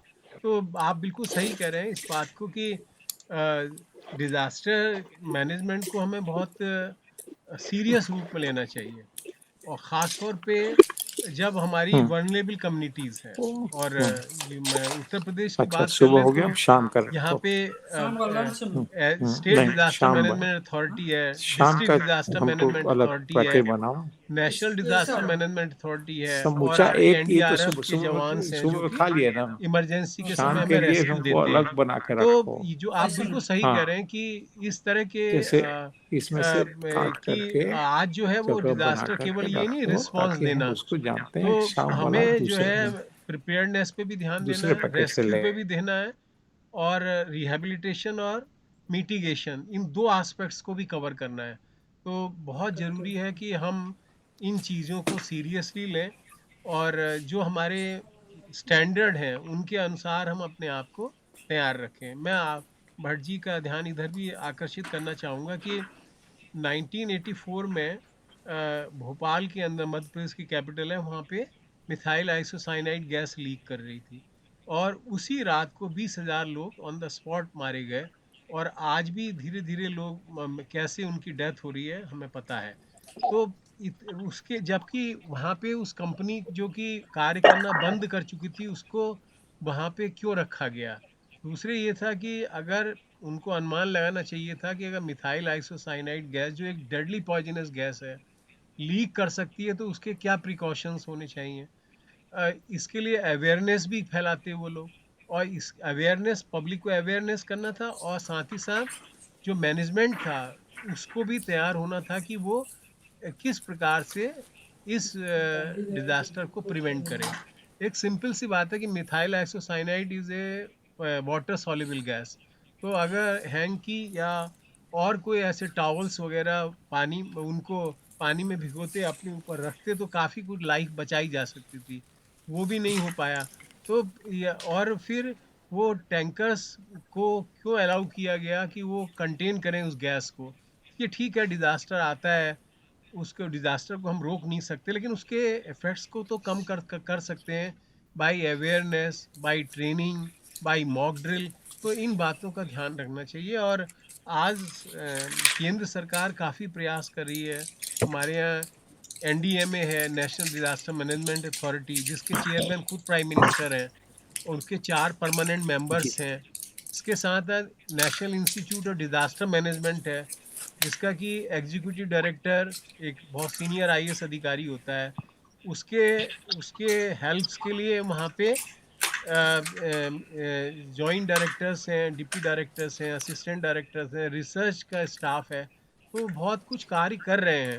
NDMA भी अच्छा कार्य कर रही है, NIDM भी अच्छा कार्य कर रही है, लेकिन जब तक ये नीचे पर्कुलेट नहीं होगा, इसमें हम कुछ भी नहीं कर पाएंगे। और केवल सरकार पे निर्भर रहेगी, कम्युनिटी रिस्पॉन्ड नहीं करेगी, और लॉसेस बहुत ज़्यादा होंगे। तो बहुत ज़रूरी है कि हम विलेज लेवल पे वर्क करें, डिस्ट्रिक्ट लेवल पे वर्क करें, वहाँ पे डिजास्टर मैनेजमेंट प्लान बनाएं और प्लान को इम्प्लीमेंट करें ड्यूरिंग द इमरजेंसी या पहले भी। आज डिजास्टर के भी आप जानते ही हैं कि लेवल L0 है। जब कोई डिजास्टर नहीं आया तब भी डिजास्टर प्रिवेंशन के लिए कार्य होता है। तो जो प्रिपेयर्डनेस है, सुबह शाम वाले रेस्क्यू जो है है, ना, वो सुबह ही वाले रिहेबिलिटेशन में है रखो। और मिटिगेशन है, इन हाँ, सभी को पैकेट और सुबह हमें शाम वाला, ध्यान में रखते हुए कार्य करना होगा। सुबह सुबह राकेश शाम और भट्ट जी। दोपहर वाला दोनों एक ही साथ सर रखो। मैं अभी एक अनुभव शेयर करना अच्छा, चाहूंगा। अब रही बात तुमको, मैं अभी एक ICDS के जो CDPO ऑफिसर्स होते हैं, रही उनकी बात ट्रेनिंग में के था। तुमको हम लगभग और वो भी तो 25 चीज साल तक खाते हैं ना, सेवा वाले ऑफिसर थे, सीनियर दिन ऑफिसर पे थे। खाते हैं, लेकिन 25 साल की विटामिन सेवा में खाते कभी हैं, उन्होंने तो डिजास्टर मैनेजमेंट की कोई उसको ट्रेनिंग मिला के प्राप्त नहीं रखो, उसी के साथ रखो। मैंने यूं ही जानने की कोशिश की। उसको जबकि हाँ? किसी भी तरह हाँ, के कम्युनिटी लेवल रीच चाहे आउट होने तब तक इसी को कैंपेन प्रमोट है, करके उसी में उसमें डाल दो। ICDS डिपार्टमेंट हाँ, बड़ी लेकिन तब इम्पोर्टेंट बिल्कुल रोल अलग प्ले अलग करता रहेगा। है। बहुत सारे मैसेज उनके थ्रू कन्वे होते हैं कम्युनिटी लेवल तक। हाँ, तो मुझे लगा कि पूरा जो वनरेबल चलो ग्रुप उसको है, ले जो आओ, धात्री देखेंगे महिलाएं वो हैं, भी। गर्भवती महिलाएं हैं, बच्चियां हैं, 5 साल से छोटे बच्चे हैं, आंगनबाड़ी सेंटर्स उनके पास है, सुपरवाइजर्स हैं, अच्छा नेटवर्क है, अच्छी स्ट्रेंथनिंग है। लेकिन अगर उस पूरे डिपार्टमेंट को डिजास्टर मैनेजमेट की कोई नॉलेज नहीं इसमें है, केवल रात के लिए कोई ऐसा तो नहीं ये दवा है जो खाली ये रात को देना खाना। निश्चित तौर पे सर एक नेगेटिव बेंचमार्क है। खाली रात को खाने दूसरा, वाला कोई एक दवा इसमें पॉजिटिव नहीं है, सेंस की सब बात करें सुबह सर, सुबह कम्युनिटी लेवल शाम की आप दोनों बात का कर है। रहे थे कि मैं स्ट्रेंथनिंग लेकिन करनी है। खाली मैं अपना अनुभव शेयर करूंगा। मैं सहारनपुर में डिस्ट्रिक्ट प्रोजेक्ट ऑफिसर जब काम कर रहा था, वहाँ पे सरसावा शुगर मिल है सर। वहाँ पे वो शुगर मिल में मैं ऐसे एक विजिट में था, मॉक करानी थी वहाँ पे। तो मॉक के बाद हम लोग निकले तो मेरे साथ फायर ऑफिसर थे वहाँ पे। तो उन्होंने कहा कि राकेश जी, अगर आप बात करें तो इनकी जो वायरिंग है गोडाउन की, सरसावा शुगर मिल की, इसको इंडोर की बजाय आउटडोर करा दिया जाए। बहुत सिंपल सी बात थी ये। हम लोग फैक्ट्री घूमते घूमते ये बात कर रहे थे, तो उन्होंने यूं ही सजेस्ट किया कि 2-2.5 फीट का एंगल लीजिए और सारे तारों को जो है दीवार पे लगाइए और आउटडोर जो है उसको घुमाइए। और जो लाइट है वो अंदर कोई बल्ब भी नहीं रहेगा, बल्ब जो रहेंगे वो दीवार के आउटसाइड में रहेंगे, उसके रिफ्लेक्शंस अंदर जाने चाहिए। कोई स्विच, कोई बोर्ड अंदर नहीं रहना चाहिए। जो भी रहेगा वो दीवार से भी 2.5 फीट की दूरी पर। ये मेरे साथ मेरे फायर ऑफिसर ने ऐसी सजेस्ट किया जो ऑफिशियल थे वहाँ पे। अच्छा ये रहा कि उन्होंने, उनके पास में टीम होती है जो चलो लंच के बाद वाला है। हाँ, मैकेनिकल पर्सन होते हैं, उन लोगों ने उसी तरह की वायरिंग अरेंज की और उसके कुछ दिनों के बाद ही वहाँ पे एक इलेक्ट्रिकल शॉर्ट सर्किटिंग भी बहुत जबरदस्त लेवल पे हुई। उसका फायदा उनको ये मिला कि चूंकि अंदर कोई स्विच बोर्ड नहीं था, अंदर कोई वायर नहीं थी, अंदर कोई इलेक्ट्रिसिटी की सप्लाई नहीं थी, तो अंदर कुछ भी नहीं हुआ। वरना वो चीनी का गोदाम था, बहुत भयंकर आग लग सकती थी, और जो कुछ भी हुआ वो बाहर हुआ। तो वहाँ की जीएम ने खुद मुझे फोन किया और मेरे फायर ऑफिसर को फोन किया कि आपने एक बहुत छोटी सी टिप्स दी थी, उस टिप्स को मैंने फॉलो किया था, उसका नतीजा हुआ कि हम बहुत बड़े एक फायर से बच गए और शायद हम मिटिगेट नहीं कर पाते। उसी के बगल में एक शाहजहांपुर गांव है सर, सहारनपुर में। मैंने वहाँ के लोगों की एक छोटी सी लर्निंग्स देखी, चूंकि वो फ्लैश फ्लड वाले एरिया में आता है सर, यमुना के फादर में आता है। लौकी होती है सर, लौकी की एक खास ब्रीड है जिसकी लंबाई 5-6 फीट तक हो जाती है लौकी की। वो उस लौकी को वो पकने देते हैं उसी में, पेड़ में ही, उसको तोड़ते नहीं है, जो काफी बड़ी लौकी हो जाती है। और उसके बाद उसका जो जड़ है, नाड़ जिसे कहते हैं हम, उसको 5-6 छोड़ते हैं, उसको कट कर लेते हैं, जो वो लौकी सूख जाती है पेड़ में। फिर उसमें सरसों का तेल लगाते हैं कई चक्कर और उसको सुखाते हैं धूप में, बाद में बिल्कुल हॉलो हो जाती है। उसको क्या करते हैं, रस्सी के सहारे वो पीठ बांध लेते हैं अपने जो विलेजर्स हैं, और नदी में जाते हैं अपने काम करने के लिए। वो उनके लिए सेफ्टी जैकेट का काम करती है। ये तो है, ठीक है। तो उसे वो तुम्बा कहते हैं, तो सुबह के लिए है, लोकल टंग तो देना सुबह में उसमें डालो। तो जब मैं तुम्बा को लेके उनसे बात की तो उन्होंने कहा कि हमारा 50-60 साल का, जब से हमारे ग्रैंडफादर से देखता हूँ कि ये यूज करते हैं लोग, नदी इस पार उस पार आते जाते हैं, हमारे जानवर है, हमारे खेत हैं, 3-4 महीने के आसपास तक बढ़ रहती है, तो हम इसी साथ आते हैं, और कभी इस तरह का इंसिडेंट नहीं हुआ कि तुम्बा होते हुए कोई डूब गया हो। तो मुझे लगा कितना आसान सा है, इजीली अवेलेबल है, लोकल लेवल पे है। और फिर मैंने उसको डॉक्यूमेंट किया, गवर्नमेंट ऑफ इंडिया, यूएनडीपी और डिफरेंट प्लेटफॉर्म थे उनके साथ शेयर किया। और उसी भी संजोग से यूएनडीपी और गवर्नमेंट ऑफिस की एक विजिट सहारनपुर में हुई थी, मैंने उनको ले भी गया, उस गांव में दिखाया भी, और वहाँ के लड़के से लेके बड़े बुजुर्ग तक उस तुम्बा को, चूंकि वो उनके लिए बहुत हैंडी चीज होती है, इजीली अवेलेबल है, हर घर में होती है, तो उन्होंने उसका प्रैक्टिकल भी दिखाया, और सिटी मजिस्ट्रेट और डिस्ट्रिक्ट मजिस्ट्रेट सारे ऑफिशियल साथ में थे। तो इसी में डाल दो वाला। उन्होंने कहा कि मैंने पहली बार देखा इस चीज को। फिर उस चीज को हम लोगों ने कैसे स्प्रेड आउट किया जाए, इस नॉलेज को, उसके लिए काम किया। तो आप जो सर कह रहे थे कि कमिटी के पास जो एक्सपीरियंस है, जो एक्सपोजर है, अगर वो डॉक्यूमेंट होके भी और टेस्ट होके, मैं कहता हूँ कभी ऐसी नॉलेज है कि जो टेस्टेड नहीं है, तो कंसर्न अथॉरिटी या लेबोरेटरी जो भी चीजें हो सकती है उसका टेस्ट करके उसको पब्लिक डोमेन में लाया जाए, जो कॉस्ट इफेक्टिव भी हो, अवेलेबल भी हो, और उसके लिए कोई एक्स्ट्रा एफर्ट ना करना पड़े, और हम किसी भी डिजास्टर को मिटिगेट करने में सक्षम हो पाए, मुझे लगता है ज्यादा बेहतर होगा। हम एक वेस्टर्न रिजॉर्ट हरियाणा में, वेस्टर्न रिजॉर्ट हरियाणा में एक यूएनओ के तरफ से ऑर्गेनाइज, क्योंकि डिजास्टर के हेड थे हम वेपाड में, डिजास्टर भी हम संभालते थे, तो वहां पे हमने ये एक वियतनामी और एक अमेरिकन, 2 आदमी हमारे ट्रेनर थे। उन लोगों से हमने पूछा कि, और 100 आदमी थे, एक आदमी पे एक दिन का खर्चा करीब 20,000 था। तो बहुत अच्छा मतलब रिजॉर्ट था।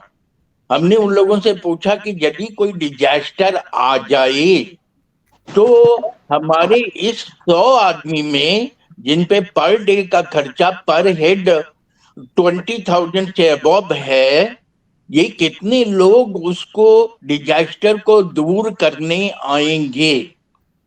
क्योंकि बिकॉज सब समय हर साल हम लोग देखते हैं कि बाढ़ आ रही है, और बाढ़ में कितने लोग बह जा रहे हैं, और हमको अग्रिम सूचना रहती, लेकिन हम फिर लोग आके वहां बसते हैं और फिर मर जाते हैं, फिर बह जाते हैं। एनिमी अटैक हो रहा है। हम लोगों ने त्रिपुरा के वहां पे गए थे, तो वहां देखा कि बांग्लादेश के और पाकिस्तान के लोग एकदम खुलेआम, मतलब पुलिस को वहां पे देख करके बॉर्डर में घुस रहे हैं। अच्छा, बंबई में एक दिन आ रहे थे हम, तो बम्बई लोकल ट्रेन जब हम पढ़ रहे थे तो देखा क्या कि एक आदमी कट गया मतलब अब उसमें सांस चल रही थी, दौड़ करके हम उसको उठानेंगे, क्या करता है, लफड़ा में पड़ेगा क्या, या नुआ नुआ बम्बई में आया क्या? अरे ये तो पुलिस का काम है, पुलिस देखेगी। अभी 2 मिनट यदि हम उसको जल्दी से जाके अस्पताल में भर्ती कर देते तो शायद उसकी जान बच जाती। ये डिजास्टर है, मतलब एक क्विक सेंस। तो मतलब जो हम लोग बढ़िया बढ़िया पावर पॉइंट बना लेते हैं, बढ़िया बढ़िया लेक्चर सुन लेते हैं, बढ़िया बढ़िया नॉलेज शेयर कर लेते हैं, लेकिन इम्प्लीमेंटेशन की जहां बात आती है, हम देखते हैं कि एनिमी मेरे मतलब उसमें घुस रहा है और हम जानते हैं कि ये मतलब ये दाढ़ी वाला कुछ नुकसान करेगा इंडिया में आके, तो फिर भी हम चुप रहते। ये तो मिलिट्री का काम है, ये तो पुलिस का काम है, तुम बीच में क्यों पड़ता है, लफड़ा कर। और फिर वास्तव में जब हम उसको रेस्क्यू करने जाते हैं तो पुलिस इतना क्वेश्चन पूछने लगती है कि मतलब डिजास्टर को मैनेज करना, एक्सीडेंट तो होगा ही, एक्सीडेंट होने में एकदम तुरंत काम करके सक्रिय होकर उसको बचा लेना, ये और मन में खुद जाना कि जो कुछ भी होगा मैं इस आदमी का जान बचा दूंगा। कि कोई रोता हुआ मतलब तड़पता हुआ आदमी कुछ हेल्प के लिए यहाँ पे आए हमारे पास, तो how many of us will go and directly help them? We know that every time, every year, advanced information is given about earthquake और सब कुछ मिल जाता है हम लोगों को। हम ट्रेंड हैं, हमने बहुत सा मॉक ड्रिल कराया है, हम सब कुछ कर सकते हैं, लेकिन एग्जैक्ट स्पॉट पे कूद के हमको बचाने की मतलब इतना ज्यादा हम सोचने लगते हैं ये तो उसका काम है, ये उसका काम। तो ये हमारे मन में ये प्रश्न आता है कि ये आदमी के मन में दूसरे को बचाने का, डिजास्टर से बचाने का मतलब भावना कैसे आएगा? ये एक्चुअल डिजास्टर मैनेजमेंट होना चाहिए। वो एग्जैक्ट फीलिंग लोगों में नहीं आती है। और जो आपने बताया अपने शुगर मिल का, वहां पर आपकी वाइफ जा करके उस इंस्ट्रूमेंट को लेके यूज की और यूज करके वहां पे एक डिजास्टर बचा लिया, ये तो प्रैक्टिकल इम्प्लीकेशन हो गया, प्रैक्टिकल आपने काम करके दिखाया। ये काम कितने लोग करते हैं आप देखते हैं। ये फीलिंग कितना भी ट्रेनिंग दे दीजिए, हमने बहुत ट्रेनिंग कराया, 100-200 ट्रेनिंग कराया और 10-12 मॉक ड्रिल कराया, फायरिंग वगैरह सबका करवाया, लेकिन हम ये फीलिंग अभी लोगों में नहीं देख पाते हैं।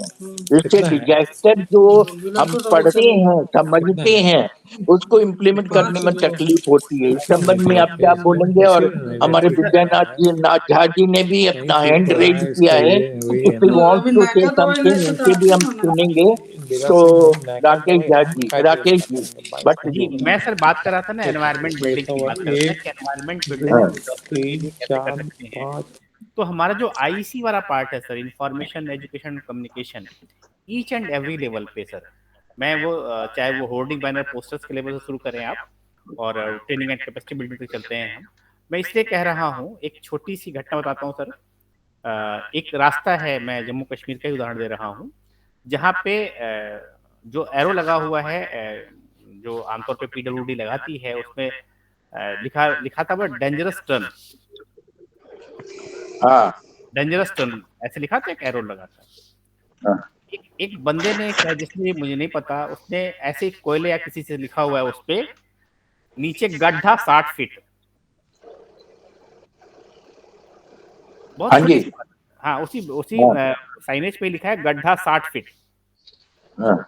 उसके इस लिखने का जो मैंने इम्पैक्ट देखा, मैं वहां पे एक ढाबे वाले से बात की, चूंकि पास में चाय वाली शॉप है वहां पे, मैं वहां रुका।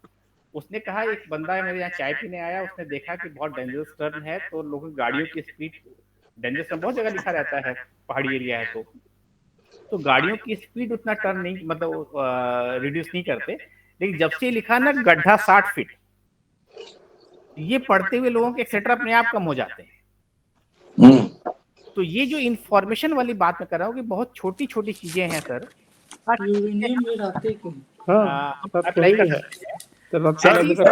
ऐसे सर मुंबई के आप उदाहरण दे रहे थे, मुझे अच्छी तरह याद है। मैं भयंदर में एक जगह जा रहा था जहाँ पे हॉस्पिटल लिखा था, हॉस्पिटल 200 मीटर, और एक डायरेक्शन लगा था। उससे किसी बदमाशी से चाहे जैसे भी किसी ने तो होर्डिंग को टर्न कर दिया था, उसको दूसरे एंगल तरफ कर दिया था। उधर हॉस्पिटल ही नहीं है। तो संजोग से मुझे हॉस्पिटल जाना था, मैं 200 मीटर गया, मुझे हॉस्पिटल नहीं मिला। मैंने लोगों से पूछा कि यहाँ पे तो हॉस्पिटल होना चाहिए, कोई है क्या? नहीं, हॉस्पिटल उधर है। मैंने कहा होर्डिंग तो यहाँ लगी है। तो उन्होंने कहा लड़कों ने बदमाशी में उसको बोर्ड किधर मोड़ दिया है। अरे नहीं सर, अब सर ये बहुत छोटी सी चीज है। मैं तो सर्टिफिकेट के चक्कर में या किसी दूसरे काम से जा रहा था। सपोज कि किसी को इमरजेंसी में उसी हॉस्पिटल को जाना होता, वो वही बोर्ड पढ़ता, तो उसके लिए तो जो गोल्डन आवर है, गोल्डन टाइम पीरियड है, कितना महंगा पड़ता उसके लिए। वो ये किसी की नासमझी, किसी की मूर्खता की वजह से कि उसने एक बना बनाया बोर्ड को भी तिरछा कर दिया। वो डायरेक्शन ही गलत हो गया पूरा उसका, आदमी कहीं और चला गया। तो मैं आईसी की भूमिका को इसलिए और इम्पोर्टेंस दे रहा हूँ कि information each and every level. मैं सर सीपीआर की बहुत छोटी सी बात है सर, फर्स्ट एड की ट्रेनिंग में करा रहा था। तो हमारे रेड क्रिसेंट सोसाइटी से एक लेडी आई थी जो सीपीआर की ट्रेनिंग दे रही थी। उसी दिन सेम डे ट्रेनिंग के दौरान ही मेरे कलीग को हार्ट अटैक आया। अच्छा, मेडिकल स्टाफ को सेम डे सर, मतलब ड्यूरिंग ट्रेनिंग की बात कर रहा हूँ मैं। और उन्होंने, वही ट्रेनर थी एक लेडी, शालिनी मैम थी, शालिनी मैम ने इमीडिएट कंट्रोल किया, इमीडिएट कंट्रोल। फिर सिटी मजिस्ट्रेट की गाड़ी रख के हम लोग पास में हॉस्पिटल लेके गए। डॉक्टर ने कहा कि बहुत अच्छी बात है कि आपके पास ये जो फर्स्ट रिस्पॉन्डर है, ट्रेंड पर्सन है, वो आपके पास था। आप 15 मिनट देर करते तो बहुत देर हो जाती फिर। तो मैं वही बात कर रहा हूँ कि जितना जरूरी है कि मैं ट्रेंड या स्किल्ड रहूं, उससे जरूरी है कि हमारे साथ वाला, हमारे पास वाला भी ट्रेंड होना चाहिए। इसलिए सर कमिटी के हर लेवल पे हर बंदे को एटलीस्ट फर्स्ट एड में, सर्च एंड रेस्क्यू में, मिनिमम रिसोर्स मोबिलाइजेशन के लिए, या फिर जो हमारे इमरजेंसी कॉन्टेक्ट नंबर्स हैं वो जगह जगह डिस्प्ले होने चाहिए। डिजास्टर मैनेजमेंट के नंबर हो, हमारे पुलिस के नंबर हो, इमरजेंसी कॉन्टेक्ट नंबर हो, सर्च एंड रेस्क्यू टीम है।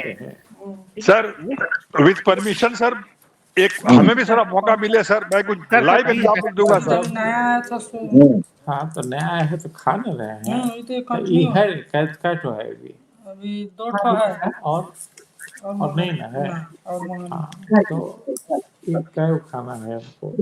एकदम ठीक है बेटा। हाँ बोलिए नागेश जी।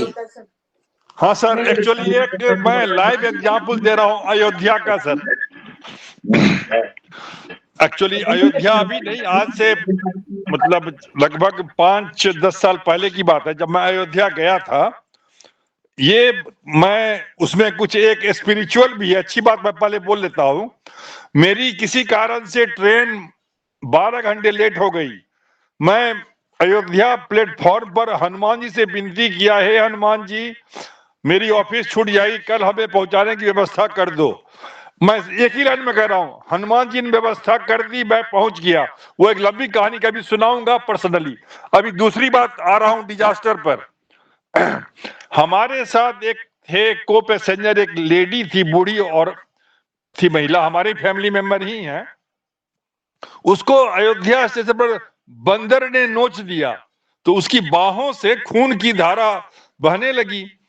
तो हम लोगों ने स्टेशन पर जो होता है, स्टेशन मास्टर को बोले सब कुछ हुआ, फर्स्ट एड हुआ, जो भी ब्ला ब्ला ब्ला सब कुछ हुआ। लेकिन जो फर्स्ट एड वाले थे वो लोग फर्स्ट एड से अधिक पर्टिकुलर थे कि उसको रजिस्टर में नोट किया जाए, उसको रिकॉर्ड में ही हो जाए, आप साइन कर दीजिए, टिकट नंबर दीजिए, ब्ला ब्ला ब्ला। तो आज तो अयोध्या धाम हो गया है। तो मैं इसके लिए कह रहा हूं, ये तो एक एग्जाम्पल हुआ। दूसरा सर, विशाखापत्तनम पोर्ट पर भी हम लोग गए थे, जस्ट मतलब इसको कहेंगे एकेडमिक बोलिए, जो भी प्रोफेशनल टूर था। तो वहां पर जो हम देखे, यदि जो भी डॉक बना हुआ था, थोड़ी भी पैर फिसलन होगी तो आप नीचे गिरिएगा, फिर आपका कुछ पता ही नहीं चलेगा। यदि आप अकेले हैं तब तो आपको कोई तैरने में नहीं आता, तो आपका कोई इलाज है ही नहीं। तो यहां मेरा मैसेज टू द हाउस ये है कि जापान में क्या होता है, यदि आप किसी भी ऐसे एरिया में जाते हैं, जैसे पोर्ट ट्रस्ट का पहले मैं एग्जाम्पल दे रहा हूँ, फिर मैं आऊंगा अयोध्या स्टेशन पर, तो वहां पर लोगों को सेफ्टी का रूल रटवाया जाता है और रादर उससे फिर पढ़वाया जाता है कि बोलिए क्या क्या रूल है। जब वो पूरा रट लेता है, समझ लेता है, तब उसको उस एरिया में घुसने दिया जाता है, जो कि अपने देश में अभी लागू नहीं है। नंबर 1 अयोध्या स्टेशन की बात कर रहा हूं, तो अब तो अल्ट्रा मॉडर्न हो गया है, मतलब ये एक जनरल बात कर रहा हूं। तो ये जो सारी चीजें हैं, अभी लोगों में जागरूकता आ रही है, लोग इम्प्रूव कर रहे हैं। मैं रांची का ही एग्जाम्पल दे रहा हूं। रांची स्टेशन पर आरपीएफ बहुत एक्टिव रहती है। जब ट्रेन खुलती है तो वो जो आपने जो पैर कटने की बात बोली या कटने की बात बोली, तो ये सब चीजें अब कुछ कुछ अपने आप सुधार हो रही हैं सर। थैंक यू सर, फिलहाल इतना ही कर रहा हूं और आगे आप लोग बोल सकते हैं सर।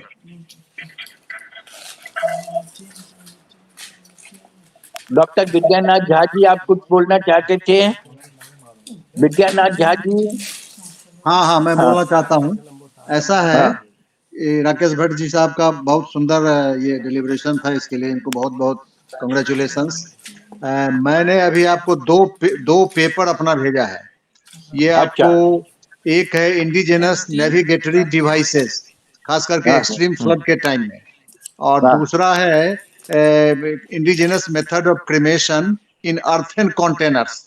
एक्सट्रीम फ्लड एरिया में हमारे जिले में कुशेश्वर स्थान वाला इलाका है, कहीं जमीन नहीं रहती है, तो वो कोठी में दाह संस्कार करते हैं, मिट्टी की बनी कोठी में, और ट्रेडिशनल फ्यूल्स नहीं होते हैं, वो फिर आपको मक्के से या फिर गोईठा से इस सब से दाह संस्कार करते हैं।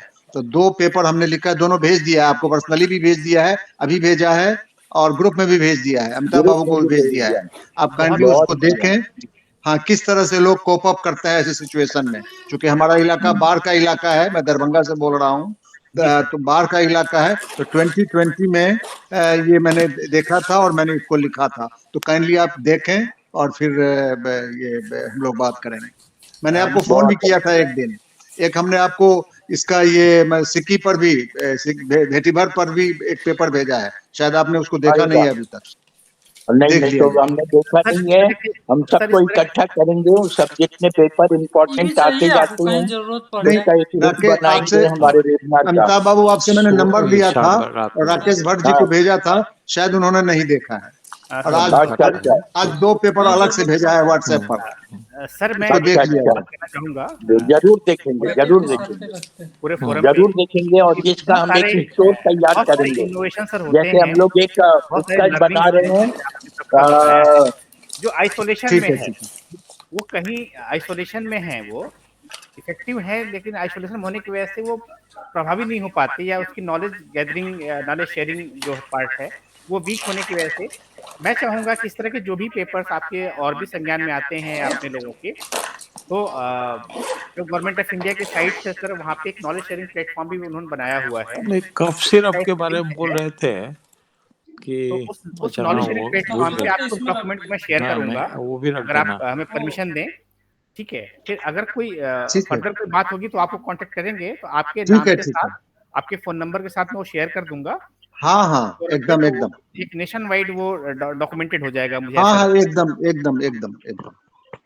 वैसे नेट पे है गूगल। अब हमारे जितने भी ग्रुप मेंबर हैं, सबको बोलेंगे कि अभी झा जी ने हम लोगों को 2 इम्पोर्टेंट डॉक्यूमेंट भेजे हैं अपने ग्रुप में। हमारे जितने यंग लड़के लड़कियां आई हैं हमारे ग्रुप में, वो सब उसकी कॉपी बना करके उसको देखें, पढ़ें। विद्यानाथ झा जी बहुत बड़े विद्वान हैं, और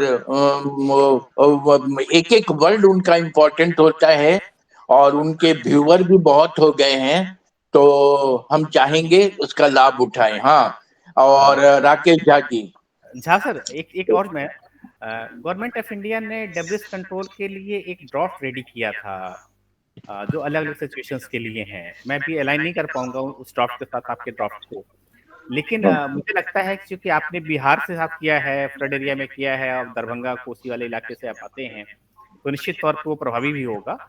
तो क्या ऐसे किसी और डिजास्टर में भी संभव है, जैसे अगर मान लीजिए हम अर्थक्वेक की बात करते हैं, लैंडस्लाइड की बात करते हैं, या अभी हम जिस एरिया में हैं जहाँ बहुत कोल्ड वाला एरिया है, या जो रेनी एरिया वाले फील्ड्स हैं, वहाँ पे भी क्या ये इफेक्टिव है उतना ही? क्योंकि डेब्रिस कंट्रोल एक बहुत बड़ा डिजास्टर मैनेजमेंट का बहुत बड़ा पार्ट है, जिसपे बहुत लीस्ट नॉलेज भी है, लीस्ट इंफॉर्मेशन भी है, लीस्ट रिसोर्सेज भी है। मेरे सामने जो सिचुएशन था मैंने उसको स्टडी किया। अब जी। आप देखें इसको। सर मैं आपकी प्रोफाइल थोड़ा जानना चाहता हूँ कि मैं थोड़ा एक्सप्लोर करने के लिए अपने आप को। प्रोफाइल जानना चाहते हैं? जी सर, आप जैसे मैं रिटायर्ड प्रोफेसर ऑफ बॉटनी हूँ मिथिला यूनिवर्सिटी का। मैं दो कॉलेजों में प्रिंसिपल भी था। मैं बेसिकली बॉटनिस्ट हूँ और मैंने इस एंगल से उसको देखा प्रॉब्लम को। तो कितने तरह के डिवाइसेज हैं जो इमरजेंसी में लोग यूज करते हैं ड्यूरिंग एक्सट्रीम फ्लड पीरियड। 2020 में ऐसा हुआ था सिचुएशन और लोगों ने किया था, तो उसको मैंने एक जगह डेकोरेट किया। और दूसरा है जो वो अर्थन कंटेनर, मतलब कोठी जिसको बोलते हैं, कहीं for miles together there is no ये अपलैंड कहीं है नहीं, पूरा का पूरा डूबा हुआ है। तो ऐसी स्थिति में लोग किस तरह से क्रेमेशन करते हैं, क्या क्या फ्यूल्स यूज करते हैं, तो उसको हमने देखा और उसको हमने रिपोर्ट किया। सर आप बॉटनी के हैं, मैं आपसे मुलाकात कराऊंगा डॉक्टर प्रमोद से। डॉक्टर प्रमोद जी कंसल्टेंट हैं एनआईडीएम में और एनडीएम में गवर्नमेंट ऑफ इंडिया के लिए। हाँ। वो उनका काम है कि बहुत सारे जो हमारे देसी शब्दों में क्या जो पेड़ पौधे पत्तियां वनस्पतियां हैं, तो अलग अलग एपिडेमिक्स, पैंडेमिक्स और डिजास्टर के दौरान, जैसे मान लीजिए किसी को खाना नहीं मिला, फ्लड एरिया में खाना नहीं मिला 4 दिन से, तो कौन सी पत्तियां खाए, कौन से वनस्पतियों का यूज करे, उनका काम है। उसमें आटा नहीं थी। अच्छा, मुझे खुशी होगी, दोनों को एक साथ मुझे खुशी होगी, आप बात कराएं। मैं बात भी कराऊंगा, मुलाकात कराऊंगा सर, आप किसी दिन में चाहूंगा। हाँ, और आपने जो अभी वो ये वाली बात की है, थुम्बा वाली बात की है, तो उसका कुछ यदि फोटोग्राफ हो तो मैं इंटरेस्टेड हूँ एज बॉटनिस्ट देखने के लिए। हाँ, तुम्बा सर सिर्फ जो लौकी बड़ी हो जाती है 4-5 फीट। हाँ, वही लौकी, तो उसका फोटोग्राफ ड्यूरिंग ऑपरेशन मैं सर वो मार्क दे दूंगा आपको। मैंने उसको हाँ, ड्यूरिंग ऑपरेशन किस तरह से उसको बांध के लोग पार करते हैं, मैं से बता दे रहा हूँ, क्योंकि मैं खुद किया है सर, मैं देखा है।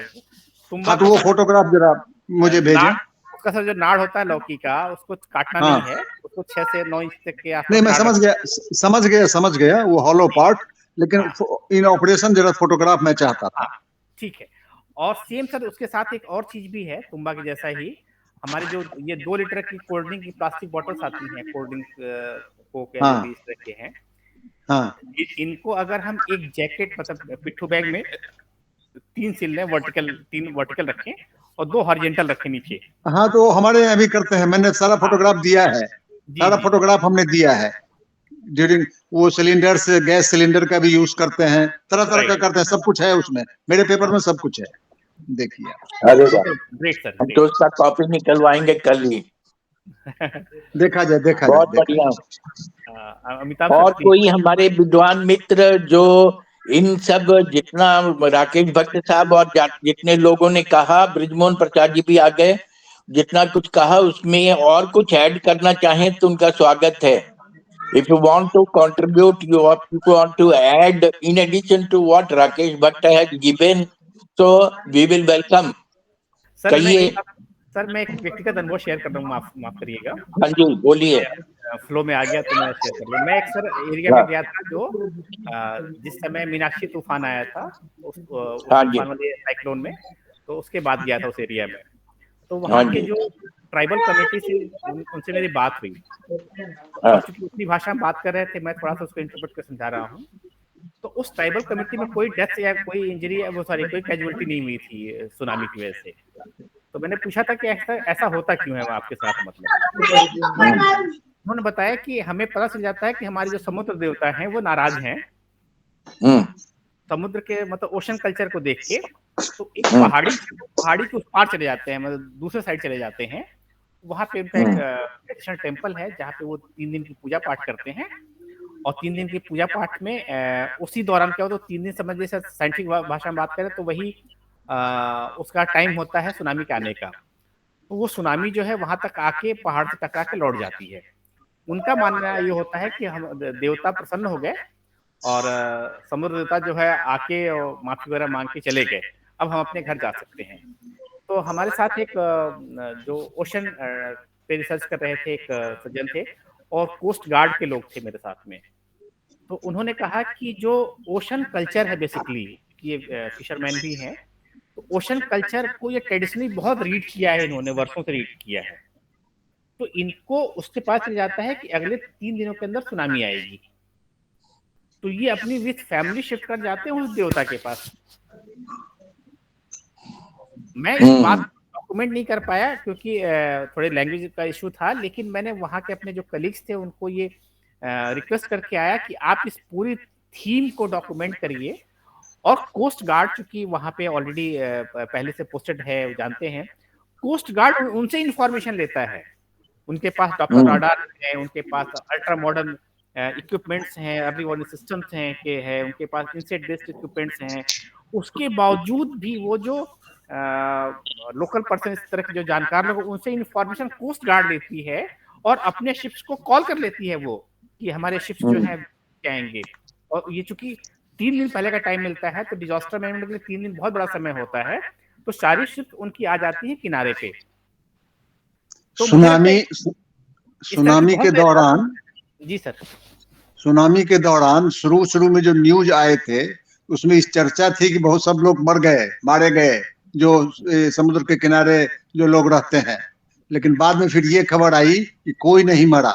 उनका जो ये ट्रेडिशनल नॉलेज सिस्टम है उनके इसमें वो काम आया और एक भी नहीं कोई मरा वहाँ का इंडिजिनस। जी सर, मैं उसी की बात कर रहा था सर। तो मुझे तो लोगों से मिलने का अवसर मिला, सुनने का अवसर मिला, देखने का अवसर मिला, फील्ड तक गया मैं, तो मुझे बहुत अच्छा लगा। लेकिन इस नॉलेज को साइंटिफिक टर्मिनोलॉजी के साथ डॉक्यूमेंट नहीं कर पाए हम लोग, उसकी रिसर्च नहीं कर पाए, या जो भी हमारे ओशन पे रिसर्च करने वाले लोग हैं उस चीज को शायद उनके चश्मे से नहीं देख पाए। अगर एक तो मैंग्रोव वेजिटेशन है, उसने बचाया लोगों को, और भी उनके जो अपने ट्रेडिशनल विजडम थे उसने बचाया। जी हाँ सर। तो मुझे लगता है कि ट्रेडिशनल विश्वास जो है ना, कभी कभी बहुत काम करता है और ऐसे लोगों को बचा के रखना चाहिए। वो लोग कभी कभी ऐसा क्लू देते हैं, वो साइंस वहां पे फेल है, उनका अनुभव इतना बढ़िया होता है, इतना सटीक, हमने भी बहुत बार अनुभव किया है। उनकी बात को नहीं मान करके हमने बहुत कष्ट भोगा है, और उनकी बात को मान लेने से हमने अपने को सुरक्षित पाया है। हमने ये जो आपने बात कही है, ये बहुत बड़ी बात कही है। ये हमारे इंडिया में ये, और क्या बाहर में भी क्रिश्चियन लोगों में भी कुछ कुछ ऐसे विश्वास हैं। और इंडियन फॉरेस्ट ऑफिसर के सर्विस के भी कुछ ऑफिसर से हम लोग मिले, तो कुछ नेचुरल मतलब घटना के आधार पर वो फ्यूचर बता देते हैं। उस हिसाब से हम अपने को बचाने का प्रयास कर सकते हैं।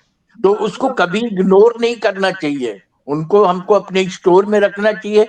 और बड़े बड़े सारे इक्विपमेंट होने के बावजूद भी वो हमारे बहुत बड़े इक्विपमेंट होते हैं, वो बहुत बड़े इक्विपमेंट होते हैं, उनका सहारा जरूर लेना चाहिए, उनकी बात को कभी इग्नोर नहीं करना। और disaster management, community based disaster management में वैसे अनुभवी लोगों को जरूर स्थान देना चाहिए, चाहे साइंस कितना भी डेवलप हो जाए। विद्यानाथ झा जी क्या बोलेंगे पता नहीं, नागेश झा जी क्या बोलेंगे, लेकिन चंद्रेश्वर खान जी क्या बोलेंगे।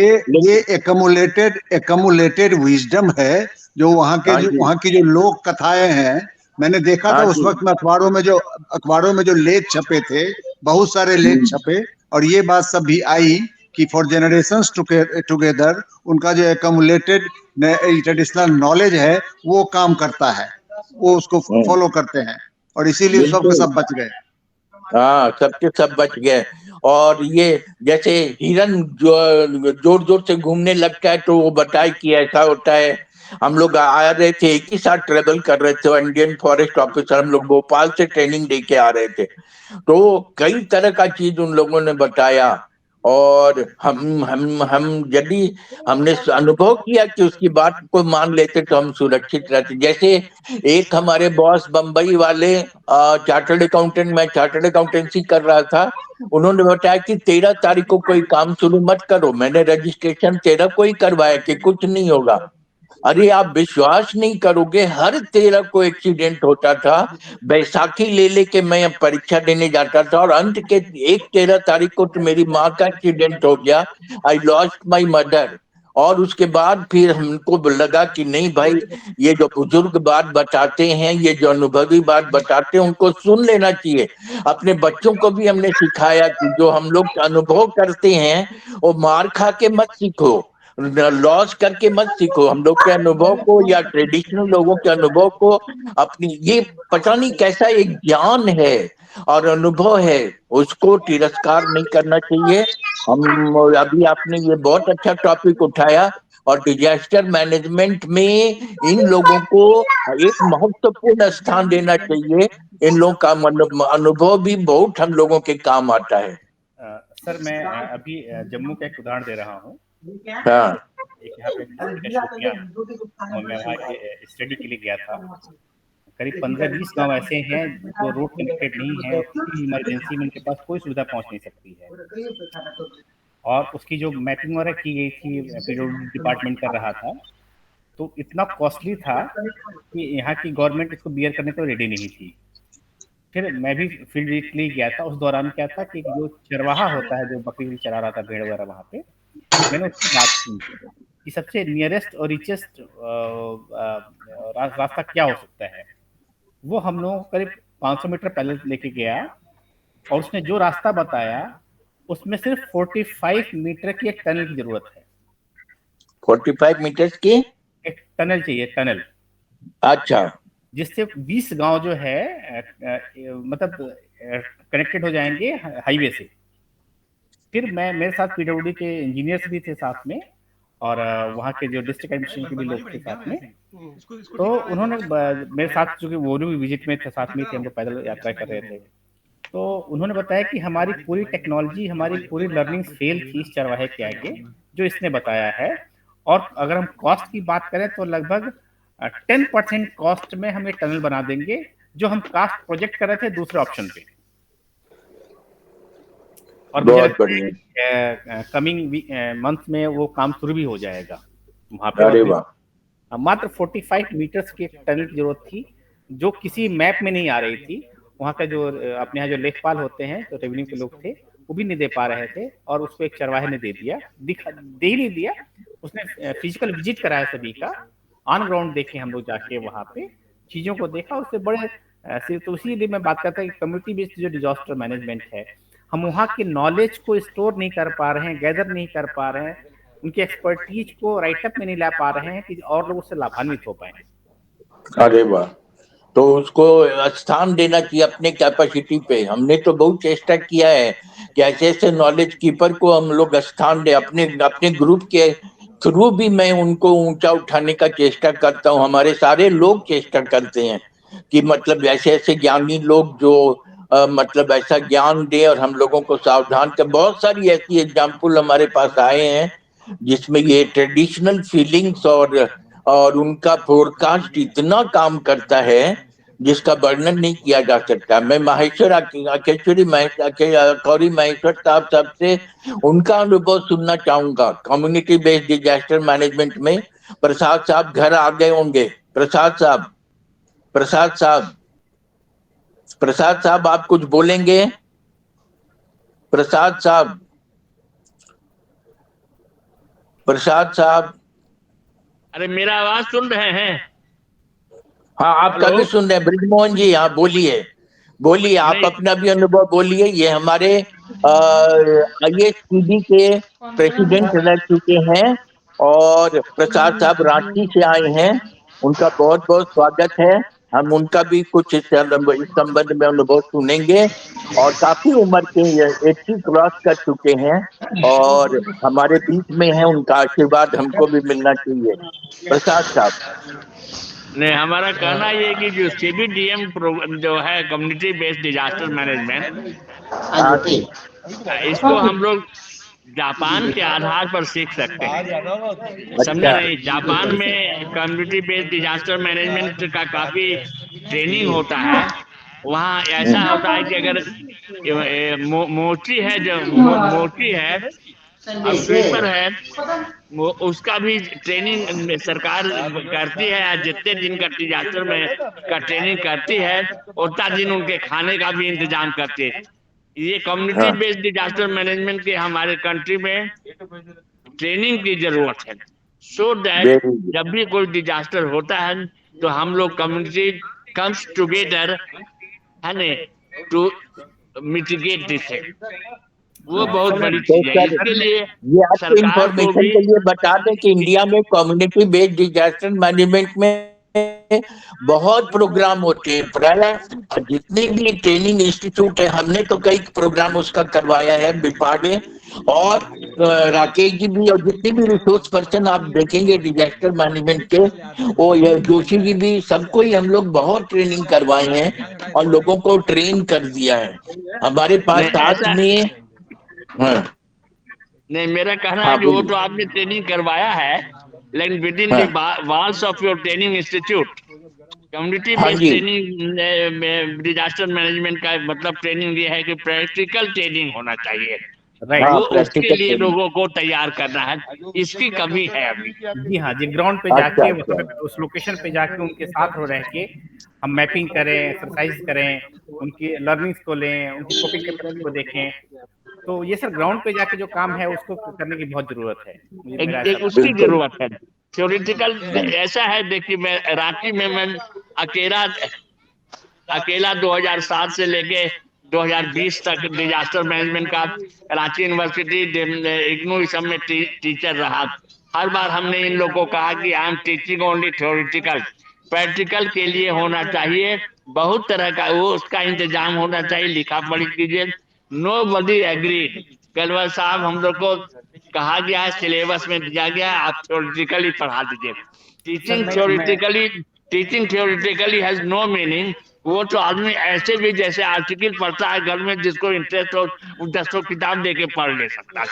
अच्छा, उससे कोई फायदा नहीं हो सकता। हमारा यही कहना है, कम्युनिटी बेस्ड डिजास्टर मैनेजमेंट इसका प्रैक्टिकल आउटलुक, प्रैक्टिकल ट्रेनिंग होना चाहिए, जैसे कि फायर ब्रिगेड में या इसमें लोग डूब रहे हैं, और इस तरह का कोई डिजास्टर बहुत से जो होते हैं, तो उसके लिए how the community comes forward until and unless they are trained, and the theoretically reading in the books will have no meaning.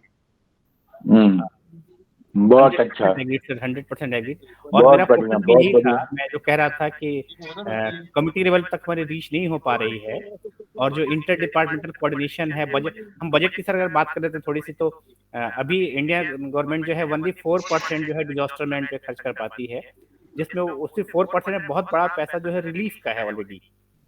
तो अभी ट्रेनिंग एंड प्री डिजास्टर के लिए जो है बहुत कम खर्च हो रहा है, और बहुत कम ऑर्गेनाइजेशन है जो प्री के लिए काम। मैंने बताया कि बहुत सारे डिपार्टमेंट के साथ मेरा कन्वर्जेंस होता है, लेकिन अभी वो ट्रेन, जब डिपार्टमेंट ट्रेंड नहीं है तो नीचे के लोगों तक वो परकुलेट कैसे हो पाएगी बात, ये एक बहुत बड़ा सवाल है सर। नहीं राकेश जी, मतलब डिपार्ट में तो बहुत पैसा आता है, एनडीआरएफ के सारे जवान आते हैं, फायर ब्रिगेड के सारे जवान आते हैं, गवर्नमेंट बहुत खर्चा करती है डिजास्टर ट्रेनिंग पर, लेकिन मन में प्रैक्टिकल ट्रेनिंग भी देती है।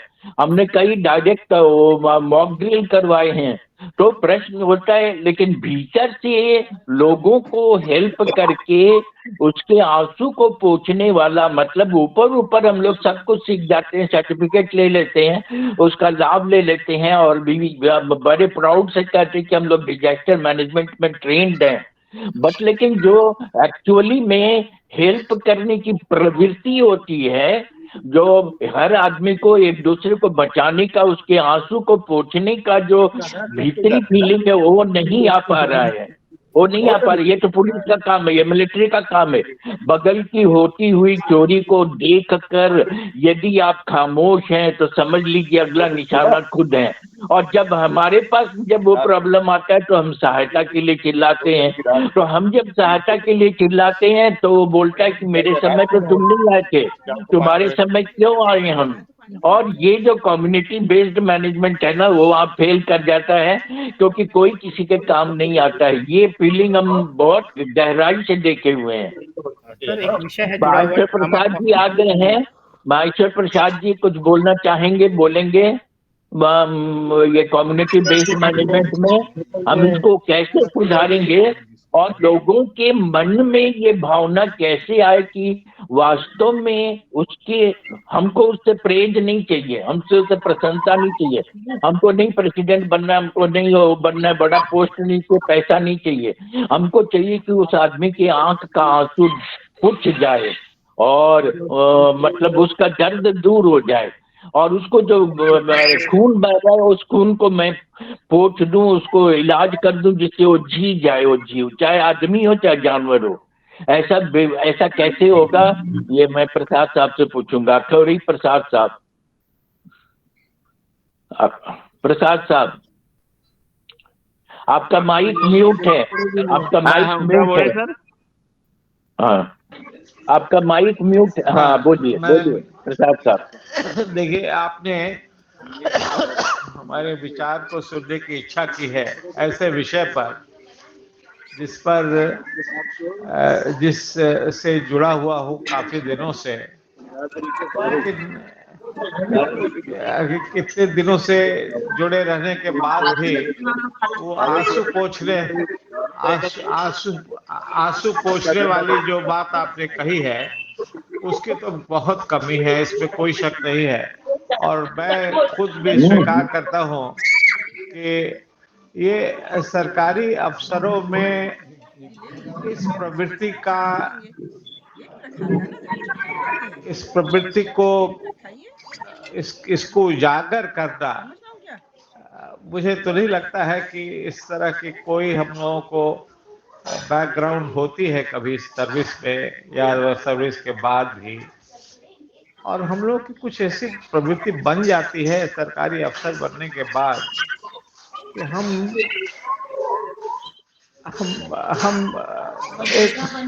एक सेवादार की तरह कभी काम करने का सोच भी नहीं पाते हैं। Very correct, yes. सेवादार के रूप में हम कभी अपने को देखते भी नहीं हैं, और इतनी लंबी उम्र कट जाती है कि एक सब, अब जब आपने खुद कहा कि हमारी उम्र क्या है, अब जानते ही हैं, आप बताए हैं। अब इस उम्र में तो अगर हम प्रयास भी करें तब भी संभव नहीं हो सकता है। अब देखिए, और जो आपने जिस बात की चर्चा की है वो तो हम लोगों को कभी कभी सुनने को मिलता है महापुरुषों की जीवनी में। महापुरुषों की जीवनी पढ़ने पर ही ऐसा लगता है कि उनके जीवन से हम कुछ सीख सकते हैं, कैसे सेवा की भावना थी। और एक वेबिनार चल रहा तो भी सेमिनार, वो तो मैं बहुत ही सक्षम हूँ इस बात पर प्रकाश डालने के लिए कि हम कैसे व्यवस्था के रूप में इसको हम कैसे हम इसको हम जीवंत कर सके अपने समाज में। व्यवस्था के रूप में तो नहीं होगा, ये मेरा ख्याल है कि इंडिविजुअल लीडरशिप की होगी, बिल्कुल ही ऐसी लीडरशिप जो ईश्वर ने खास अपने कुछ प्रयोजन से ऐसे जीवन को प्रोत्साहित किया, और वो व्यक्ति दिन प्रतिदिन महानता की ओर चढ़ता गया ह्यूमिलिटी के साथ में। ऐसे उदाहरण तो बहुत से मिलेंगे लोग, बहुत उदाहरण मिलेंगे। तो सर मैं एक एग्जाम्पल दे देता हूँ सर। जी, मैं बोलूं सर? हाँ बोलिए ना। सर वही मैं पहले आपका पैर छू के आशीर्वाद ले रहा हूं सर। आप ही के उम्र का ये एक एग्जाम्पल है सर। ये जो हमारा 1971 का वार था सर, जी, जो हमारे फील्ड मार्शल मानेकशॉ थे, जब वो स्वर्गलोक सिधार रहे थे हॉस्पिटल में, तब वो उसी आदमी का नाम जप रहे थे। और वो आदमी एक गुजरात का ही गांव का था, मतलब वही चरवाहा कैटेगरी का ही था, 80 साल का ही वो उम्र का था। लेकिन उसका अनुभव जो था वो रेत पर ऊंट के चलने का खुर और आदमी के चलने का खुर देखकर वो काउंटिंग बता देता था सर। और वही हमारी भारतीय सेना को केवल बालू पर जवानों का, मतलब पाकिस्तानी जवान का पैर का निशान और ऊंट का निशान देकर बता दिया कि यहाँ से इतना इतना फौज लोग क्रॉस किया है, और उसी के कारण हम लोग तो गुजरात और राजस्थान सेक्टर में वार जीत पाए सर। वो 80 साल के ही, और उनको अवार्ड दिया गया, भारत सरकार ने उनको अवार्ड भी दिया। तो वही मैं बोल रहा हूँ, जो बुजुर्ग लोग होते हैं वो बहुत अनुभवी, इंट्यूटिव होते हैं, और उनकी कदर की जानी चाहिए। यही मैं शेयर करना चाह रहा था सर। Thank you sir. नहीं, खासकर एक चीज मैं भी बताना चाहता हूँ, केवल बुजुर्ग लोग नहीं, ग्राउंड रूट वर्कर भी जो है उनका भी एक्सपीरियंस बहुत होता है, मैं बता देता हूँ, है नहीं? नॉट दैट नेसेसरली कि इंजीनियर और एक्सपर्ट कराने वाले ही सब कुछ होते हैं वहाँ, समझा नहीं? जी बिल्कुल, जी जी। ये इन लोगों का आशीर्वाद ही बहुत हम लोगों के लिए काम आता है, और अनुभव से बता देंगे। जैसे मानिक शाह ने बताया, नागेश झा जी बहुत अच्छा एग्जाम्पल देते हैं, लॉन्ग लिव में बहुत खुश हुआ। तो आप ऐसा एग्जाम्पल उस तरह के लोगों का नाम ही बता दें, और कभी कभी आशीर्वाद भी बहुत अच्छा फल देता है। इसलिए उम्र हो जाने से मतलब क्षमता कमती नहीं है, प्रैक्टिकली हम मतलब आध्यात्मिक और दूसरी शक्तियां बहुत बढ़ जाती हैं जो साधारण लोगों में नहीं होती। हमारा तो ये विचार है। मैं प्रसाद साहब श्री चतुर्थ खान साहब से सुनना चाहूंगा उनकी राय। चंद्रेश्वर खान साहब। मैं बता रहा हूँ, जैसे मैं बताऊँ, एक सिंपल चीज है। रांची के आसपास एक गांव में बात चल रही थी ड्रिलिंग का, कि पानी कहाँ से निकलेगा। इंजीनियर ने कहा ऐसे होगा, वैसे हो गया। जो ड्रिलिंग करने वाला मजदूर था और साथ साथ में काम करने का, उसने कहा कि साहब यहाँ से पानी नहीं निकलेगा। इंजीनियर ने कहा नहीं, यहाँ मिलेगा। उसने कहा यहाँ से कहीं नहीं मिलेगा। उसने सिंपली बताया कि यहाँ से इतना दूर पर जाइए, वहां पर ड्रिलिंग कीजिए तो पानी मिलेगा। इन लोगों ने कहा नो, तुम you are simply worker, how do you say. इन लोगों ने सारी खोद खाद की, पानी नहीं मिली। अंत में उसने जहाँ बताया कि यहाँ खोदिए तो चलेगा, और उसी जगह पानी निकला।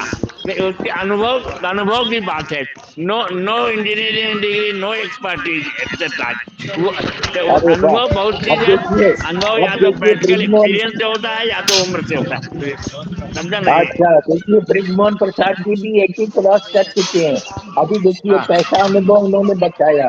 ये अनुभव ये हमारे वेदनाओं में जादू का काम कर रहा है। आज से 30 दिन बाद हम 82 क्रॉस कर जाएंगे। ब्रिजमोहन 82 क्रॉस कर जाएंगे। 27 फरवरी को 82 क्रॉस करेंगे। कितना काम आया, और मानिक शाह से कम का अनुभव नहीं है ये। तो ये सब भी हम लोगों को काम करता है। भगवान आप लोगों को लंबा उम्र दे, और हम लोग आपके आशीर्वाद के आकांक्षी हैं, और हम लोग ये सब अनुभव सुनना चाहते हैं। मैं ये डॉक्टर विद्यानाथ झा जी विद्वान साहब कुछ बोलना चाहते हैं, उनसे कहूंगा क्या बोलना चाहते हैं विद्यानाथ झा जी। विद्यानाथ झा जी आप कुछ बोलना चाहते हैं, आपने रेज किया है। Doctor Vidyanath Jha ji, doctor Jha, Vidyanath Jha ji. 80 के ऊपर वाले जो है यहाँ उन लोगों के बीच में है, ये मुझे जान के खुशी हुई है। बहुत सुंदर, बहुत अच्छा। और हम लोग बहुत लकी हैं। हम लोग चाहते हैं 100 से भी ऊपर जाएं आप लोग। आप दोनों हम लोगों के सामने बैठे हुए हैं, इस बात की हमें प्रसन्नता है। और ब्रिजमोहन बाबू को 3 दिन पहले जन्मदिन की शुभकामनाएं। जी सर, प्रणाम। अच्छा, डिजास्टर मैनेजमेंट, सुनामी जो आया था बहुत बड़ा डिजास्टर था, बड़ा सुंदर, भारी चर्चा होने की। तो 2-3 ऑब्जर्वेशन इसमें देना मुझे लगा कि जरूरी है, और समय भी थोड़ा सा। जी सर। जितने जहां सुनामी आया, वहां जितने जानवर थे और जितनी बर्ड पंखियां थी, वो सब जो बोलता है कि खुटा उखाड़ करके भाग जाना, सारे के सारे एक भी जानवर का कोई कैजुअलिटी नहीं हुआ। तो जानवर में जो ये शक्ति है अर्ली वार्निंग इसको हमें खोज करना है। और मनुष्य में जो है इस पर हम लोग आ रहे थे कि आर्टिफिशियल इंटेलिजेंस का भी हम बात कर रहे हैं। ज्ञान जो है वो एक बेसिक है, एक एक्सप्लिसिट है। बहुत अच्छे अच्छे कारखाने में टेस्टेड जो है, जो अनुभवी लोग हैं, रिटायर करने जा रहे हैं या एक्सटेंशन पर उनको रखा गया है, तो 2-3 यंग लोगों को भिड़ा दिया जाता है, इनके सारे अनुभवों को कैप्चर करें। उसका नाम रखा गया एक्सपर्ट सिस्टम, इसको मैंने मॉनिटर किया है टाटा मोटर में। तो बहुत सारे मेंटेनेंस में ये हो जाएगा तो क्या होगा, कैसे होगा। बाद में जब कंप्यूटराइजेशन हो गया और ये सब चीज फैसिलिटी आ गई, ये बढ़ गया, तो वो tested convert it into explicit wherever it is possible. और इसका जो फंडा है, ये बहुत व्यापक विषय है। इसकी तैयारी जो है वो स्पिरिचुअल और साइंटिफिक। जैसे जापान में जो सुनामी आया, scientific outlook and spiritual English. Japan में जो सुनामी आया उसको जो कंट्रोल किया गया, मैं आऊंगा साइंटिफिक आउटलुक पर कि आप देखिएगा कि साइंस एंड इंजीनियरिंग टेक्नोलॉजी, वहाँ के मकान सुनामी में बहे, टूटे नहीं,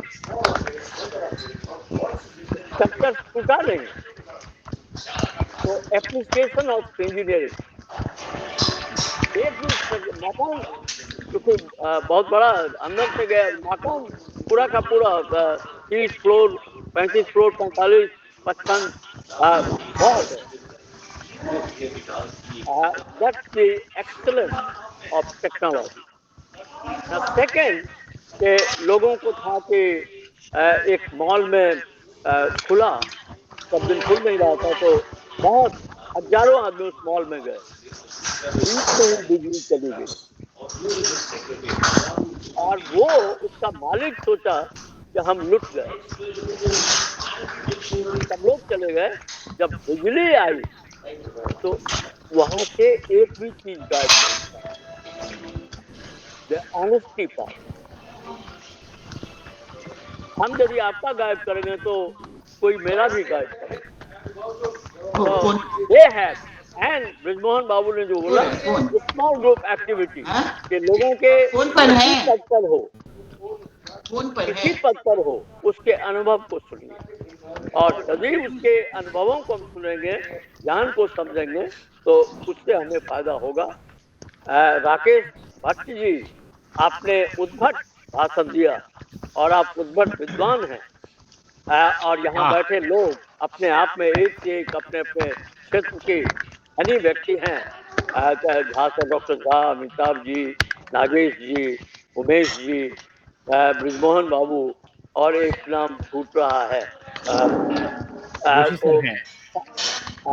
नहीं, राकेश बाबू का तो होना ही है, उमेश जोशी सर हैं कि सम्मिलित जो परिचर्चा, ये community, it's a learning community and passing it on to another community.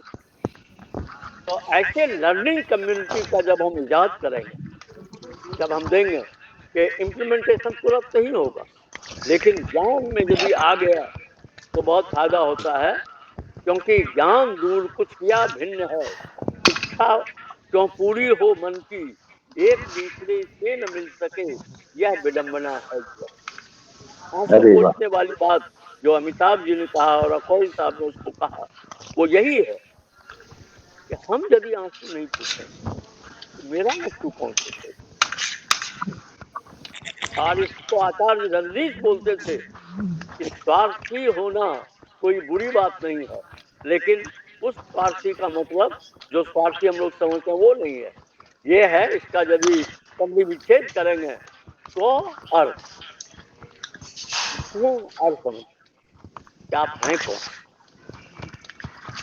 ये वाला स्वार्थ, और ये यदि हम समझते हैं और इस तरह से लेकर के चलते हैं तो इसके बड़े फायदे होंगे। आपने जो कम्युनिटी बेस का कहा, मित्रों ने भी उसमें ब्रिजमोहन बाबू ने बहुत जोर शोर से इसको बढ़ाया कि यूनिवर्सिटी वगैरह में कैसे प्रैक्टिकल हो।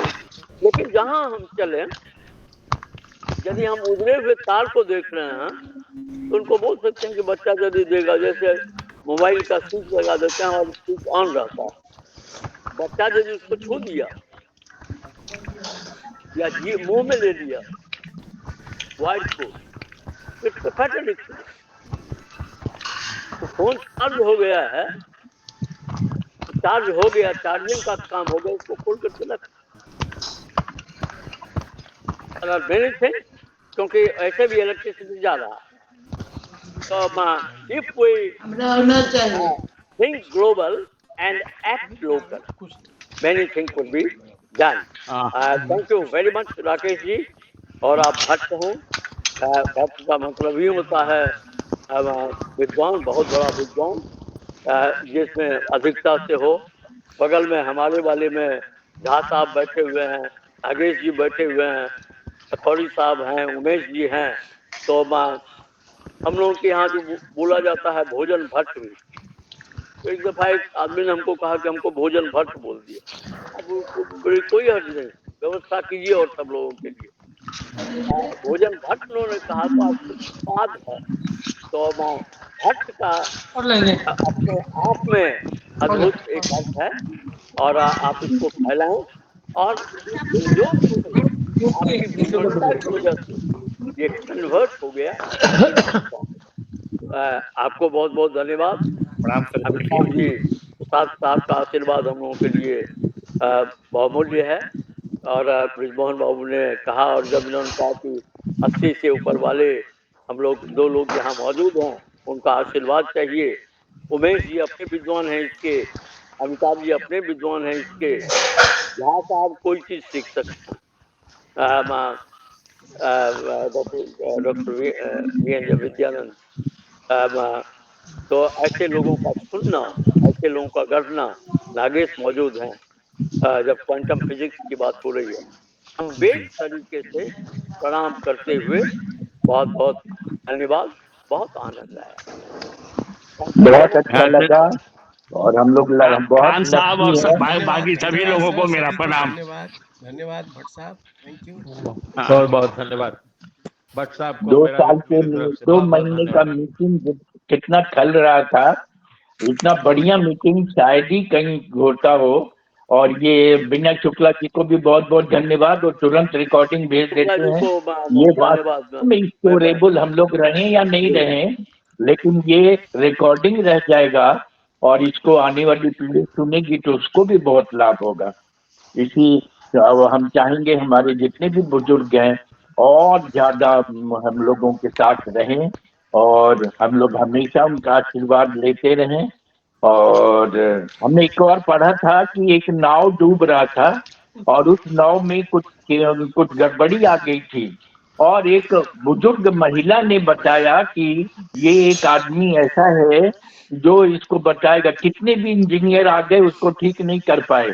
उस आदमी को बुलाया गया और उस आदमी ने तुरंत एक क्या छोटा सा कुछ ये किया, एक्सपेरिमेंट किया, उससे नाव में पानी रिसना बंद हो गया। तो उसने अपने उसके 1 करोड़ रुपया मांगा उसका फीस। तो उसने कहा ये मेरे अनुभव का फीस है, मेरे अनुभव का फीस है, इसलिए आप लोग कुछ भी करते ये नाव डूब जाती है, डिजास्टर कोई बचा नहीं पाता। इसलिए भगवान ने जिन जिन लोगों को यहाँ पे भेजा है सबके अनुभव हमारे एक दूसरे के काम आते हैं, इसलिए हमें सबको इज्जत देना चाहिए, सबको साथ हाथ मिल करके आगे बढ़ना चाहिए। उनके आशीर्वाद से ही हम आगे बढ़ पाएंगे। इसके साथ सभी को प्रणाम, सभी को धन्यवाद। और फिर हम अगले इतवार को उमा शंकर जी ने कहा वाटर रिसोर्सेज पर वो बताएंगे, और कई ये मतलब स्पीकर अपने से कह रहे हैं कि मैं बोलना चाहता हूँ। 2 महीने का गैप हो गया तो हम लोग फिर से शामिल होंगे। और आप सभी का बुजुर्गों का रहना में हम लोगों के लिए बहुत बड़ा वरदान होगा। हम चाहेंगे आप सभी आएं। प्रणाम, सादर प्रणाम, नमस्कार, चरण स्पर्श। सबों को प्रणाम, खान साहब, अमिताभ जी और बाकी सभी लोगों को प्रणाम। प्रणाम सर। ब्रिजमोहन जी आज बहुत अच्छा बोले।